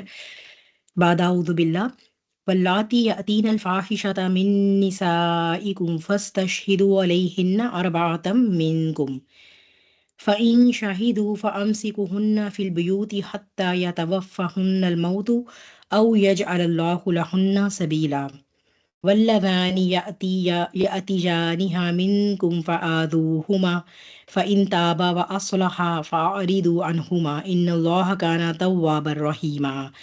اچھا اس کا پہلے ترجمہ دیکھ لیتے ہیں. اور تمہاری عورتوں میں سے جو بے حیائی کا کام کریں تو تم ان پر اپنے میں سے 4 مرد گواہ ٹھہرا لو، پھر اگر وہ گواہی دیں تو ان عورتوں کو گھر میں بند رکھو یہاں تک کہ انہیں موت آ جائے یا اللہ ان کے لیے کوئی راستہ نکال دے، ٹھیک ہے. پہلے یہ اتنی بات دیکھتے ہیں. یہ اب جو آیا ہے ٹھیک ہے، اور ساتھ اس کے جو آگے ریلیٹڈ ہے، یہ اس وقت کی جو ایک معاشرتی بے راہ روی ہے اس کے بارے میں کیا قوانین ہوں گے، ٹھیک ہے. تو کیونکہ میں نے آپ کو بتایا کہ جیسے جیسے اب اسلامی ریاست بن رہی تھی تو اب قوانین جو ہے وہ اتارے جا رہے تھے. معاشرے میں جب بیوہ عورتوں کا جو ہے وہ بیوہ کی یا متعلقہ عورتوں کی بہتات ہوتی ہے اور ان کے ساتھ نکاح نہ کوئی کرے یا ایسی صورتحال نہ ہو کہ نکاح کیے جائیں تو ظاہر سی بات ہے زنا کا راستہ کھلتا ہے. اچھا پھر یہ ہے کہ اس وقت کی جو سوسائٹی تھی نا وہ اس میں بھی یہ جو ہے پروسٹیٹیوشن کا کام ہوتا تھا. ایسا نہیں تھا، یعنی وہاں پر کیونکہ باندیاں ہوتی تھیں تو جو کوئی ان کے مالک ہوتے تھے تو کچھ ان میں سے ان باندیوں سے جو ہے وہ پروسٹیٹیوشن کا کام بھی لیتے تھے، ٹھیک ہے. تو یہ جو صورتحال ہے معاشرے میں، اب زنا کے بارے میں کیا احکامات آئیں گے اس کی بات ہو رہی ہے. ایک یہ بات یاد رکھنے کی بہت ضرورت ہے کہ آپ یہ دیکھیے کہ 13 سال مکی زندگی کے پہلے جو ہے وہ کیا ہوا ہے، تربیت ہوئی ہے. 13 سال مکی زندگی میں اللہ سبحانہ وتعالیٰ نے لیگل انجنکشنز نہیں اتاری، ٹھیک ہے. صرف اور صرف تربیہ ہوئی ہے. وہ ایمان ان کے دلوں میں راسخ کیا گیا ہے قرآن کی آیتوں سے، ایسی ان کی تربیت ہوئی ہے. ان کو ایک جو ظلم و ستم تھا سارا ایمان ایک مومن ہونے کی وجہ سے جو انہیں فیس کرنا پڑتا تھا، وہ ایک ایسی بھٹی تھی جس سے گزر کے وہ کندن بن گئے تھے. اب ان کے دل کی زمین ریسیپٹیو تھی کہ جو بھی اس طرح کی جو چینجز آ رہی ہیں ان کے اوپر بات کی جائے اور آہستہ آہستہ قوانین اتارے جائیں، ٹھیک ہے. جیسے کہ شراب وہ لوگ پیا کرتے تھے، it was just like a drink. وہ کوئی یہ نہیں سمجھ کے پیتے تھے کہ ہم کوئی عیاشی کر رہے ہیں، یہ ان کا ایک روٹین لائف کا ڈرنک تھا، کھانے کے ساتھ پیتے تھے وہ. اب اس کی حرمت آنی ہے تو چونکہ معلوم ہے کہ یہ ان کا ایک لائف سٹائل کا پارٹ ہے، لہٰذا اگر ہم بالکل ایک دم سے ایسا آرڈر دے دیا جائے اسے ایکسیپٹ کرنا مشکل ہوگا۔ اور یہ ویسے بھی اگر آپ دیکھیں ایک ہیومن سائیکالوجی ہے کہ ہمیشہ جو ایک گریجولی جو ہے وہ کوئی بھی چیز آتی ہے تو اس کی طرف ہماری ریسیپٹیونیس زیادہ ہوتی ہے۔ ایک دم جب کچھ ہوتا ہے تو وہ ہمارے لیے بہت شوق ہوتا ہے، ایسے ہوتا ہے نا، اللہ رحم کرے کبھی کسی کا کوئی پیارا جو ہے اس کی ایک دم موت کی خبر ملے تو انسان شوق میں چلے جاتے ہیں، دماغ اس کو رجسٹر ہی نہیں کرتا، ایک لمبا عرصہ وہ اس کو ایکسیپٹ ہی نہیں کرتا، ٹھیک ہے۔ لیکن جب ہمیں معلوم ہوتا ہے ہمارا کوئی پیارا ہماری آنکھوں کے سامنے ایک لمبا عرصہ طویل عرصہ ایک بیماری کے ساتھ اسٹرگل کرتا ہے اور ہمیں پتہ ہوتا ہے کہ اب یہ آہستہ آہستہ ڈیٹیریوریٹ ہو رہی ہے اس کی کنڈیشن، اور اب ظاہر سی بات ہے وہ وقت قریب ہی ہے کہ بس کوئی بھی وقت آ سکتا ہے، اس صورت میں ہم پھر بھی جو ہے وہ مینٹلی پریپیئر ہوتے ہیں۔ تو اسی طرح یہ جو ہمیشہ کوئی بھی بات ہے، ہم نے کوئی آرڈر دینا ہے، کوئی ٹریننگ کرنی ہے، اگر ہیومن بینگز کی ہم نے ان کو کچھ سکھانا ہے، ہمیشہ جو ہے وہ ایک گریجول وے میں جو ہے یہ لرننگ ہوتی ہے۔ ہم ایسے نہیں کر سکتے کہ ٹھا کر کے ایک گولا سر پہ مارا کہ بس یہ حرام ہے اور بس اب جو ہے وہ آئندہ سے یہ نہیں کرے گا اس کو رجم کر دیا جائے گا، اس کو کوڑے لگیں گے، اس طرح جو ہے وہ بد دلی اور بغاوت کا عنصر پیدا ہوتا ہے، ٹھیک ہے۔ تو یہ اللہ سبحانہ و تعالیٰ کی ایک بہت خوبصورت حکمت ہے جس سے ہم بھی سیکھ سکتے ہیں کہ اگر ہم نے کسی کو سکھانا ہے تو اس سے ہم کس طرح سے جو ہے یہ ایک اس جسے کہتے ہیں نا لا آف گریجولی جو ہے اس کو پریکٹس کر سکتے ہیں، ٹھیک ہے۔ Anyways coming to the آیا واللاتی، ٹھیک ہے، واللاتی جمع ہے عورتوں کی، ٹھیک ہے، جہاں سے مفسرین جو ہے وہ یہ پوائنٹ نکالتے ہیں کہ وہ عورتیں تمہاری وہ عورتیں، ٹھیک ہے، اس کا مطلب ہے کہ عورتیں جو مردوں کے ساتھ جو ہے وہ اس طرح سے آپ کہیں کہ پروہیبیٹڈ سیکشل ایکٹ میں جو ہے وہ ملوث ہیں، یا ایون عورت کے ساتھ، ٹھیک ہے۔ تو آپ یہ دیکھیے کہ مفسرین جو ہے وہ کیسے یہ جو گرامر کی ڈیپتھ ہے اس میں سے ہمارے لیے پوائنٹ نکال کے لاتے ہیں۔ ایون عورت کا عورت کے ساتھ، یعنی جو لیسبینزم ہے جسے ہم کہتے ہیں، تو یہ ہم سمجھتے ہیں کہ شاید یہ چیزیں آج کی ہیں، یہ چیزیں جب سے ہیومن ریس ہے نا، تو انسان کے جسم سے متعلق جو بھی اس کی ضروریات ہیں نا، اس کو لے کر جو بگاڑ اور خرابیاں ہیں وہ انسانی ریس کے ساتھ ہی ہیں شروع سے، ان کی صرف مینیفیسٹیشن کی شکل بدل جاتی ہے، ٹھیک ہو گیا۔ تو واللاتی یعنی وہ عورتیں، جمع کا صیغہ ہے، یعنی وہ عورتیں جو مردوں کے ساتھ یا تو انوالو ہیں یا وہ عورتیں جو عورتوں کے ساتھ انوالو ہیں۔ الفاحشہ، کس میں فحش کہتے ہیں کسی بھی بے حیائی کو، کسی بھی برائی زیادتی کو، بری بات کو، جب اس کے ساتھ ال لگ جاتا ہے نا تو اس کا مطلب ہے کہ وہ اب ایک پراپر ناؤن بن گیا، کامن ناؤن سے پراپر ناؤن بن گیا، یعنی یہ کوئی خاص بے حیائی کی بات ہو رہی ہے، اور خاص بے حیائی پہ سب کا جو ہے وہ سب مفسرین جو ہے وہ اسے یہی جو ہے وہ اجماع لے رہے ہیں کہ یہاں پر زنا ہے، ڈیفینیٹلی اسی پر ہی گواہ ٹھہرائے جاتے ہیں نا، ٹھیک ہے۔ تو جب عورتیں معاشرے میں ایسا کام کریں تو اب صورتحال آ گئی، ایک کیس آ گیا ہمارے پاس، ایک سینیریو اٹھا، تو کیا کریں، ٹھیک ہے۔ تو صحابہ کرام نبی کریم صلی اللہ علیہ وسلم سے اب ہر معاملے میں جا کر پوچھا کرتے تھے کہ اچھا اب اگر پہلے تو ہم یوں کر رہے تھے، ٹھیک ہے، جیسے پہلے جو بھی تھا وراثت کا چل رہا تھا سو چل رہا تھا، لیکن اب جب کہ ہمارے پاس دین آ رہا ہے تو اے اللہ کے نبی ہمیں بتائیے اب ہم کیسے وراثت کو کریں گے، اب کلالہ کے بارے میں کیا حکم ہوگا، اب یتیم لڑکی کا کیا کریں گے، اب حیض کے بارے میں کیا کریں، تو یہ سارا وہ سیکھتے تھے۔ اب زانی اور جو زانیہ اور زانی ہیں ان کا کیا ہوگا معاشرے میں، کلمہ گو ہیں، ٹھیک ہے، اللہ کو مانتے ہیں، اسٹل وہ ایک گناہ کبیرہ میں مبتلا ہیں، ٹھیک ہے، فار واٹ ایور ریزن، تو اب ان کا جو ہے وہ کیا ہوگا، ان کے بارے میں یہ ابتدائی حکم ہے جو آئے گا۔ تو تم ان پر سب سے پہلے تو یہ ہے کہ 4 مرد گواہ ٹھہرا لو، فاستشہدوا، ان سے یعنی شہادت لو، شہادت کے لیے جو ہے وہ کیا سب سے زیادہ ضروری چیز ہے شاہد ہونے کے لیے، کہ فزیکلی پریزنٹ ہو وہ انسان، ٹھیک ہے، کوئی سنی سنائی بات کی شہادت نہیں دے سکتا، شاہد صرف وہ بن سکتا ہے، گواہ صرف وہ بن سکتا ہے جو فزیکلی پریزنٹ تھا اس جسے کہتے ہیں نا کہ واردات کے موقع پہ، جو وہ پولیس کی ٹرمینالوجی ہوتی ہے اس میں۔ تو جب یہ الا کے ساتھ آتا ہے نا فاستشہدوا الا، تو اس کا مطلب ہوتا ہے خلاف گواہی دیں، ٹھیک ہے۔ جب یہ فاستشہدوا لی کے ساتھ آتا ہے، لام کے ساتھ آتا ہے آگے، لام حرف آئے تو اس کا مطلب ہوتا ہے کہ میرے حق میں گواہی، اور فاستشہدوا الا آئے تو اس کا مطلب ہے میرے خلاف گواہی۔ تو اس کا کیا مطلب ہے کہ ان عورتوں کے خلاف تم 4 مرد گواہ ٹھہرا لو۔ اب آپ مجھے یہ بتائیے، چونکہ آپ ہمیں جو یہ ہوتے ہیں لبرلز، ٹھیک ہے، ان کے نزدیک تو اسلام کی کیپٹل پنشمنٹ جو ہیں وہ بہت وحشیانہ ہے، ٹھیک ہے، کہ بھئی اب کسی نے زنا کر لیا تو اب اس کو رجم ہی کر دیں، اس کو کوڑے ہی لگا دیں، اس کو مار ہی دیں جان سے، ٹھیک ہے؟ آپ مجھے یہ بتائیے کہ یہ سینیریو جس پہ آپ 4 مرد، عورتیں بھی نہیں ہیں، 4 مرد، کیونکہ عورتیں لانی پڑیں گی تو پھر ایک مرد کو 2 عورتیں ریپلیس کریں گی، ٹھیک ہے؟ اب آپ یہ بتائیے ایسا سینیریو کہاں ہوگا؟ تھوڑا سا ذرا اپنا دماغ جو ہے وہ لڑائیے. ایسا سینیریو زنا ہوا ہے اور 4 مرد اپنے ہوش و حواس میں یہ ایکسیپٹ کریں کہ ہاں جی ہم نے اپنی آنکھوں سے دیکھا ہے. اب گھروں میں چھپ چھپ کے یہ جو فرینڈ شپس اور یہ اس طرح کے ہوتے ہیں، کیا اس پر کبھی 4 مرد گواہ ہو سکتے ہیں؟ اکثر جو زنا ہوتا ہے بیسیکلی جو بٹوین اے مین اور وومن ہوتا ہے اس سینیریو میں، تو وہ کسی نہ کسی جگہ چھپ کر کرتے ہیں نا. کوئی دیکھ ہی لے گا تو کوئی ایک آدھا ہی دیکھے گا نا، اوپنلی ہوگا کلبز میں، ٹھیک ہے؟ یہ اس طرح جیسے اس معاشرے میں بھی ہوتا تھا نا، جیسے یہ جو ہم رقص و سرود کی محفلیں جماتے ہیں، پھر اس کے بعد شراب پی جاتی ہے تو ہوش و حواس کھو جاتے ہیں، تو پھر کچھ پتہ نہیں ہوتا کہ ایک عورت کے ساتھ کتنوں نے زنا کیا اور ایک عورت نے کتنوں کے ساتھ کیا. یعنی اس کا کیا مطلب ہے کہ اس معاشرے میں فساد کا یہ عالم ہو گیا ہے کہ اتنا کھلم کھلا زنا ہو رہا ہے کہ آپ کو 4 گواہ میسر ہیں، ٹھیک ہے؟ اس کا مطلب ہے کہ کوئی کمبائن، کوئی ایسا کوئی یعنی کہ کوئی جماعت میں یا کوئی مجمع میں کوئی ایونٹ ہے یہ، ٹھیک ہے؟ یہ اللہ آپ یہاں بھی دیکھیے کہ اکرام کہ اسلام کتنا زیادہ جو ہے وہ ایک عورت اور مرد کی سینکٹیٹی کو محفوظ رکھتا ہے، کہ پتہ ہے بہت سے ہوں گے ایسے، چاہے ایک آدھے کسی کو ان کو پتہ بھی ہو کہ ہاں یہ جو میرے جاننے والا فلاں اور فلاں ہے یہ زنا میں مبتلا ہے، لیکن چونکہ وہ اکیلا مرد ہے نا تو وہ گواہ نہیں بن سکتا جا کر، وہ کھول نہیں سکتا اس بات کو. الٹا کیا ہے، اگر 4 میں سے 4 گئے ہیں، ایک مکر گیا اینڈ پر اور 3 نے ایکسیپٹ کر لیا، اب کیا ہوگا؟ الٹا ان تینوں کو کوڑے لگائے جائیں گے. اتنی بڑی بات ہے، اتنی زیادہ سینکٹیٹی اللہ سبحانہ و تعالیٰ نے ان قوانین کے ذریعے جو ہے وہ پریزرو کی ہے ہیومن لائف کی اور ہیومن گریس کی، ٹھیک ہے؟ اور ہمارے تو زبانیں جو ہیں وہ بہتان لگاتے نہیں تھکتی. ہم تو اتنے مزے سے جو ہے وہ لوگوں کو جو ہے وہ ہنستے ہی بات کرتے دیکھ لیں تو ہم تو اسی نتیجے پہ پہنچ جاتے ہیں کہ بس ان دونوں کا تو آپس میں زنا کا تعلق ہوگا، اور پھر ہم تو اس کے اوپر گواہیاں بھی دینے لگ جاتے ہیں. یہ تو ہے ہی ایسی، مجھے تو پتا تھا اس کا پہلے سے ہی. تو یہ میٹر بہت بہت ہی بہت زیادہ نازک معاملات ہیں اور بہت بھاری ہیں، جب ان کی اتنی سزا بھی رکھی گئی، ٹھیک ہے؟ اچھا، اب اگر 4 مرد میسر ہو گئے، گواہی ہو گئی، تو کیا کرنا ہے؟ اب ان کو ان کے گھروں میں بند رکھو یہاں تک کہ انہیں موت آ جائے.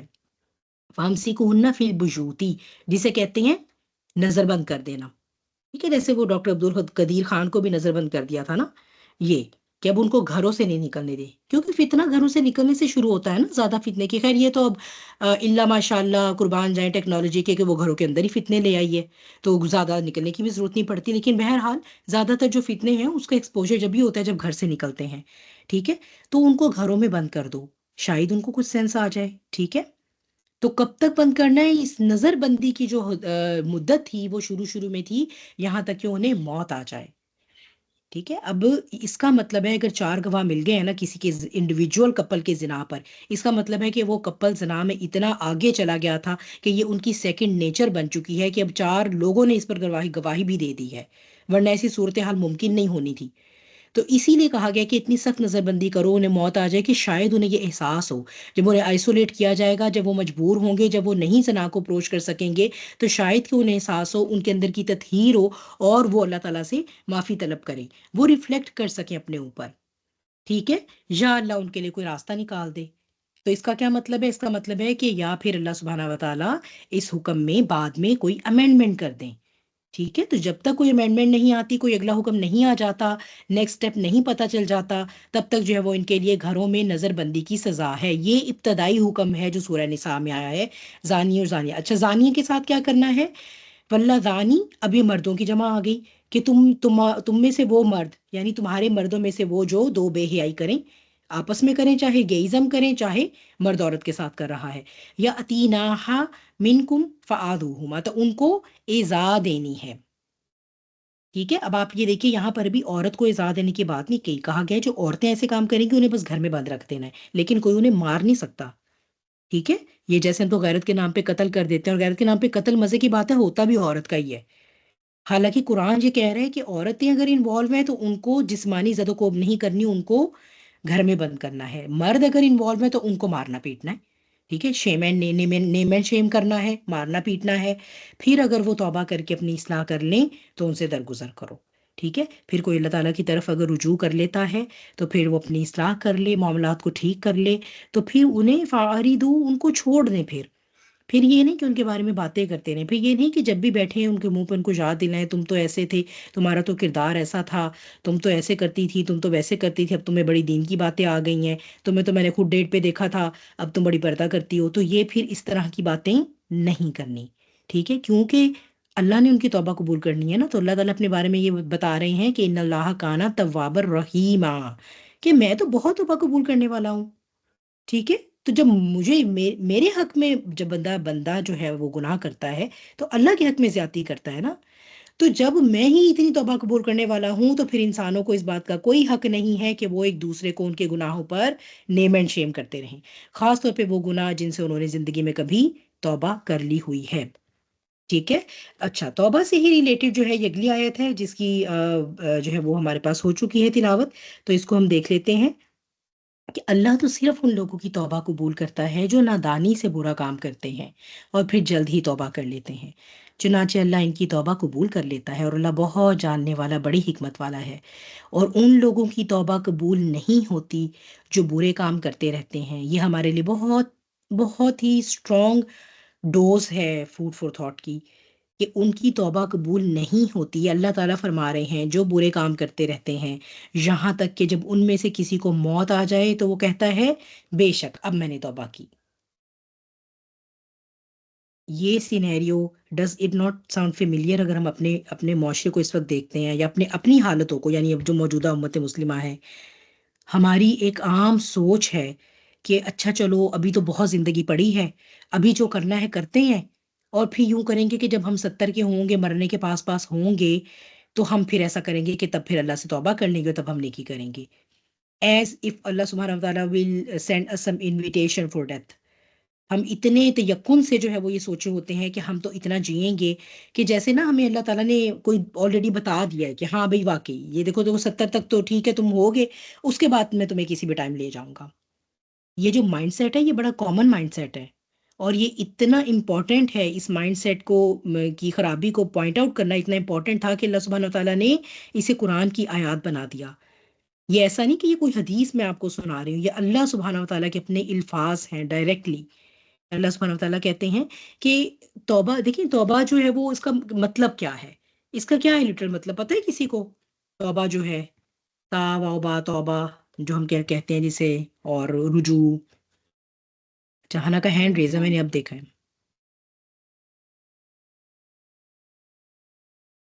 ہاں جی توبہ سعدیہ. کا مطلب پلٹ جانا. پلٹ جانا، ہاں جی. ہاں نا، آپ کچھ کہنا چاہ رہی تھی؟ ایکچولی میرے بہت سے کوشچنز ہیں. ایک تو زنا سے متعلق کوشچن میں نے چیٹ میں بھی لکھا تھا، لیکن باقی 2 کوشچن میں آخر میں پوچھ لوں گی. میں وہی، ہاں، چیٹ میں جو کوشچن ہے وہ زنا بالجبر کے بارے میں، کہ اس میں بھی 4 مردوں کی گواہی چاہیے اس کو دنیا میں مطلب وہ ہونے کے لیے، یعنی جیسے آپ نے ڈفرینس بتایا، اور اس کے بارے میں کیا وہ ہے؟ صرف اس میں آپ اس کی وہ پنشمنٹ کی کا پوچھو گے، صرف 4 مردوں کی گواہی کا پوچھ رہے ہو آپ؟ مطلب یہ کہ وہی بات ہے نا کہ جو زنا بالجبر ہے وہ تو ایک طرف سے ہوا ہے فار ایگزامپل، اور دوسرے ہاں کے اوپر ہاں ظلم ہوا ہے، تو ہاں اس میں بھی پھر اب کیا ہے کہ ظاہر ہے کہ اکثر و بیشتر یہی ہوتا ہے، اور زنا بالجبر بھی زیادہ تر یہی ہوتا ہے کہ وہ بھی کہیں اکیلے میں ہی ہوتا ہے، یا اس کے اتنے آرام سے 4 مرد اس کے وہ نہ مطلب وہ نہیں ملتے، یعنی گواہ نہیں ملیں گے. اور یہ کہ کیونکہ اگر 4 مرد گواہ ہوں گے تو اس میں سے شاید کسی کی غیرت جاگ اٹھے اور وہ ہونے ہی نہ دے، ایسا نا کہ روکنے کی کوشش کرے، تو 4 مرد کی گواہی تو اس میں بھی نہیں ملتی ہے. اور اکثر ہمارے ملک میں اور اس طرح کے اس سیناریو میں جو ہے وہ جو بھی پرپیٹریٹر ہوتا ہے اس کو سزا نہیں مل پاتی ہے. تو میں اس لیے یہی کو جاننا چاہ رہی ہوں کہ کیا زنا بالجبر کا بھی یہی ایگزیکٹلی وہ ہے کہ یعنی 4 گواہی کے گواہ، مطابق؟ ہاں کہ گواہ لائے جائیں گے یا نہیں لائے جائیں گے، ہے نا. مجھے تھوڑا سا اس کو دیکھنا پڑے گا، میں آپ کا کویشچن اچھا نوٹ کر ٹھیک ہے، لیتی ہوں، انشاءاللہ آئی ول لک چلیے انٹو اٹ، اور پھر میں ٹھیک ہے، I get back to you tomorrow انشاءاللہ اس پر. چلے ٹھیک ہے جزاک اللہ. جی، اس کے نو علاوہ 2 نو سوال وریز. اور ہیں، وہ آخر میں پوچھوں گے. چلیں ٹھیک ہے، بالکل ٹھیک. اچھا، کیونکہ یہ اس کی جو جناب الجبر کے جہاں تک مجھے یاد پڑتا ہے ہم نے سورہ نور میں شاید کیا تھا. سوری صدیقہ، میں بات پوری کر لوں. تو ہم نے اس کو شاید سورہ نور میں لاسٹ ایئر کیا تھا، لیکن مجھے اب اس وقت نا ایگزیکٹلی یاد نہیں ہے، تو اس لیے میں کچھ غلط بات نہیں بتانا چاہتی. میں انشاءاللہ اس کو ریوائز کر لوں گی، تو پھر میں آپ کا کویشچن لکھ لیتی ہوں. ہاں جی صدیقہ، آپ کیا کہہ رہے تھے؟ میں اسی سے ریلیٹڈ اصل میں ایک چھوٹا سا کویسچن کرنا چاہ رہی تھی. یہ جو پہلے ساری ڈیٹیل بتائی ہے 4 لوگوں کے بارے میں، یہ خواتین کے بارے میں ہے یا یہ دونوں کے بارے میں ہے؟ کیونکہ جب ان کے بارے میں بات ہوئی ہے مردوں کے بارے میں، تو اس میں پھر آگے صرف یہی لکھا ہوا ہے کہ ان کو ایذا دیں. تو اس کا مطلب یہی ہے کہ جو کنڈیشن تھی 4 لوگوں کی وہ اس پہ بھی اسی طرح اپلائی ہوتی ہے؟ ہاں، اس انسیڈنٹس کے بارے میں ہمیں 4 گواہ چاہیے. ٹھیک ہے، وہ چونکہ مردوں عورتوں کا ذکر اس لیے علیحدہ علیحدہ آیا ہے کیونکہ ان کی سزا علیحدہ علیحدہ تھی. لیکن 4 گواہ جو ہے وہ ہمیں کوئی بھی اس طرح کا زنا کا جو انسیڈنٹ ہے، جیسے کوئی بھی ایک بندہ جا کر رپورٹ کرے کہ میں نے فلاں عورت اور مرد کو زنا کرتے دیکھا، تو اس کو اپنے ساتھ 3 اور مرد لے کر جانے پڑیں گے. ٹھیک ہے، اس انسیڈنٹ کو رپورٹ کرنے کے لیے اس انسیڈنٹس کو 4 گواہ چاہیے ہوں گے، چاہے اس میں عورت اور مرد. دیکھیں، اگر زنا جو ہے وہ ایک کپل کے درمیان ہی ہو رہا ہے نا، اگر وہ، اور mostly it is between a man and a woman, تو بیسیکلی وہ اس انسیڈنس میں جو دونوں انوالو ہیں ان دونوں کے خلاف ہی وہ 4 گواہ ہوئے نا. تو ان میں مردوں کی اور عورتوں کی کو مینشن کرنے کا علیحدہ علیحدہ جو ہے وہ یہ حکمت ہے کہ دونوں کی سزا مختلف مختلف ہے. تو اس طرح سے یہ میں نے آپ کو بتایا کہ جو ہم ابتدائی سزا تھی نا وہ یہ تھی. لیکن بعد میں جو سورہ نور کی پھر آیات اللہ سبحانہ وتعالیٰ نے، کیونکہ اللہ سبحانہ وتعالیٰ فرما رہے ہیں نا کہ ان کو یا تو ٹل ڈیتھ ان کو نظر بند کر دو، اور یا پھر یہ کہ جب تک کہ اللہ تعالیٰ کوئی راستہ نکالے. تو پھر جو راستہ نکلا اس کے احکامات پہ سورہ نور میں آتے ہیں. وہ پھر یہ ہے کہ وہ آپ نے جو ہے وہ شادی شدہ اور غیر شادی شدہ زانی اور زانیہ ہیں تو ان کا کیا کریں گے. شادی شدہ زانی اور زانیہ ہیں، کتنے لیشز ہوں گے، کب رجم کی سزا ہوگی، ٹھیک ہے، کب لیان ہوگا. وہ پھر وہ والے فردر جو اور رولز اور ریگولیشن آئے وہ پھر بعد میں آئے. ٹھیک ہے، کیونکہ میں نے آپ کو بتایا کہ آہستہ آہستہ ذہن سازی ہوئی. تو شروع میں یہ والے جو رولز تھے اس میں اتنی سختی نہیں تھی، نظر بند کر دینا یا مارنا پیٹنا یا ان کو شیم دلانا، یہ اس کے اندر اتنا نہیں. لیکن بعد میں پھر وہ ایک بہت سخت حکم ہو گیا. ٹھیک ہے، پھر اس میں لیشز انوالو ہو گئے، اور پھر رجم تو آپ کو پتہ ہی ہے کہ وہ ایک بہت سخت سزا ہے. لیکن اس کی شرائط پوری کرنا از ایکچولی نیئرلی امپاسبل. لیکن اگر شرائط پوری ہو جائیں تو پھر رجم کی سزا جو ہے وہ لاگو ہوگی. ٹھیک ہے، تو اس لیے جو ہے وہ یہ اس میں آپ نے، تو ہم یہ دیکھتے ہیں نا کہ جیسے کچھ چیزیں ہوتی ہیں انہیں ہم کہتے ہیں، آپ نے سنا ہوگا ورڈ تعزیرات اور حد. ٹھیک ہے، تعزیر کہتے ہیں ایک ایسی سزا کو جو اللہ تعالیٰ نے نہیں مینشن کی، اور اسے اس وقت کی جو بھی اسلامی حکومت وقت ہے وہ اس کے بارے میں ڈیسائیڈ کر سکتی ہے. ٹھیک ہے، تو اب یہ ہے کہ جو اللہ سبحانہ وتعالیٰ نے قرآن میں ہمیں بہت واضح بتا دی ہیں، انہیں کہتے ہیں حدود. جب بھی اللہ سبحانہ وتعالیٰ جب یہ بیان فرما دیتے ہیں تو اس کے بعد کہتے ہیں تلکا حدود اللہ. یہ جو فریز ہے نا تلکا حدود اللہ، یہ آپ اور بھی مقامات پر قرآن میں پڑھیں گے. ٹھیک ہے، جب وہ قرآن میں بات آ گئی اس کا مطلب ہے اب یہ اللہ کی طرف سے ایک ڈیسائیڈڈ حد ہے. جو کوئی اس حد کو کراس کرے گا تو اس پر جو سزا اب قرآن نے بتائی ہے وہ لاگو ہو کے رہے گی.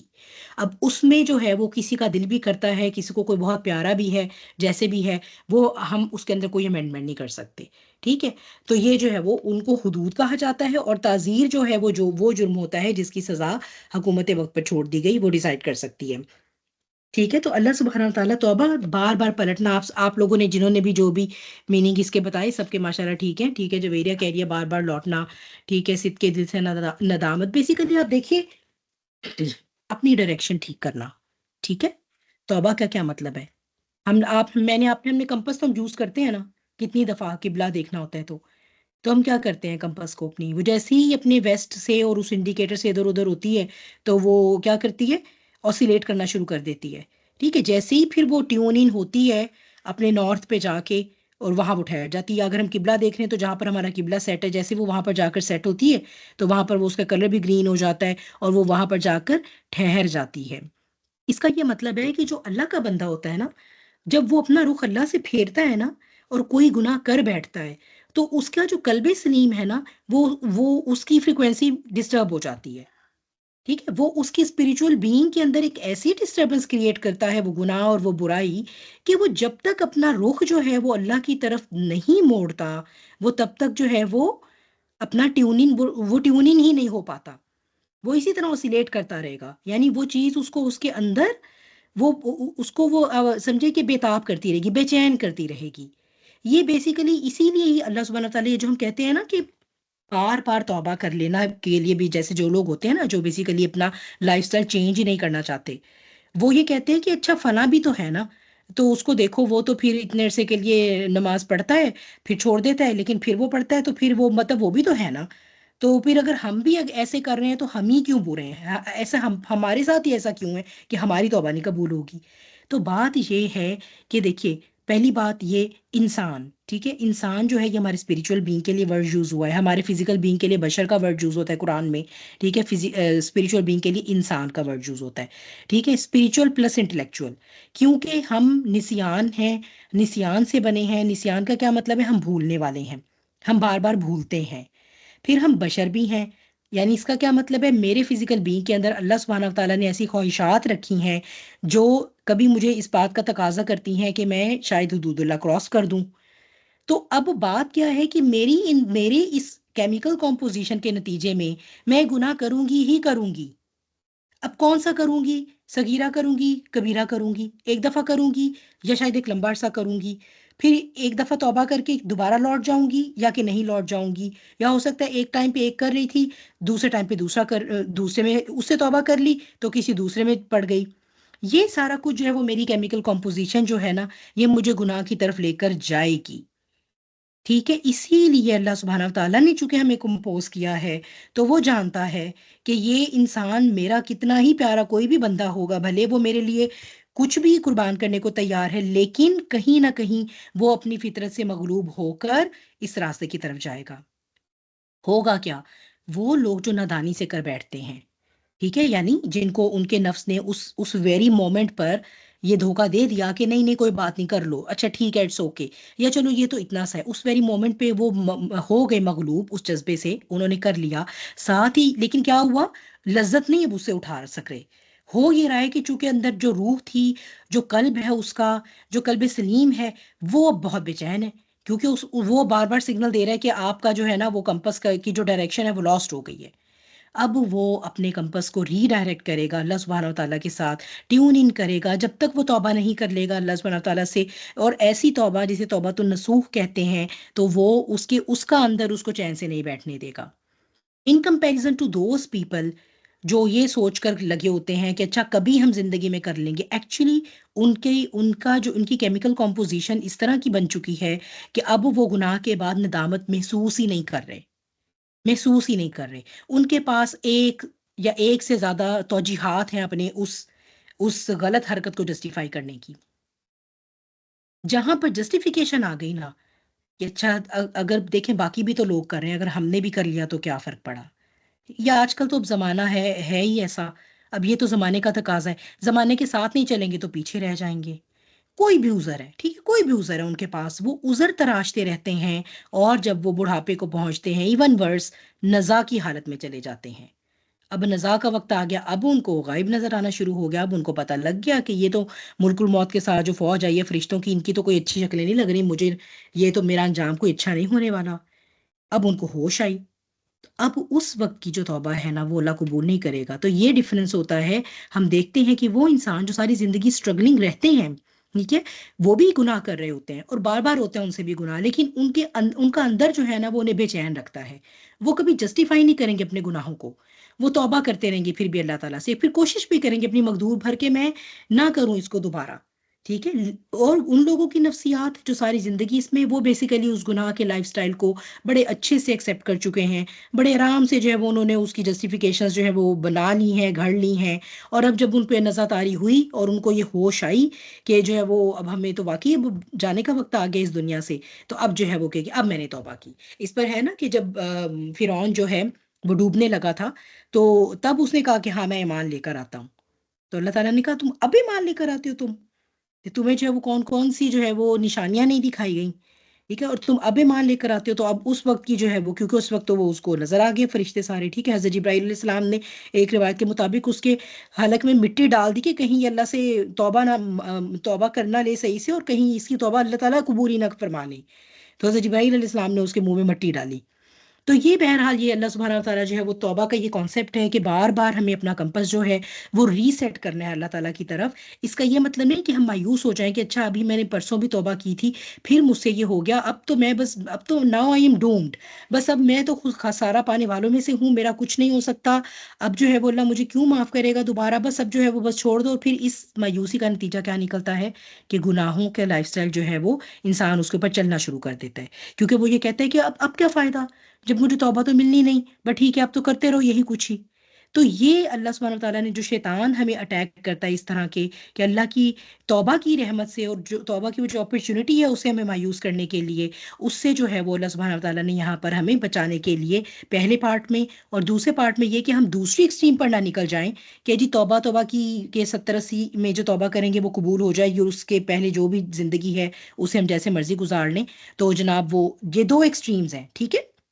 ایک تو یہ سوچ لینا کہ اوف اللہ مجھ سے گناہ جو ہے وہ اب دوسرے سے تیسری دفعہ ہو گیا نا، اب تو میری معافی نہیں ہو سکتی، لہٰذا بس اب تو چھوڑو. مایوس ہو گئے پہلے اور مایوس ہو کے پھر کیا ہوا، اب تو ٹھیک ہے اب جب ہونی نہیں ہے کوئی توبہ قبول تو جو مرضی کرو زندگی میں اور گناہوں کے لائف سٹائل پہ چلے گئے. اور ایک دوسری ایکسٹریم ہے جو مرضی کریں، اپنے ہر گناہ کو جسٹیفائی کر رہے ہیں اور وہ جو ہے نا وہ یہ سوچتے ہیں کہ بس ہم کر لیں گے کبھی توبہ.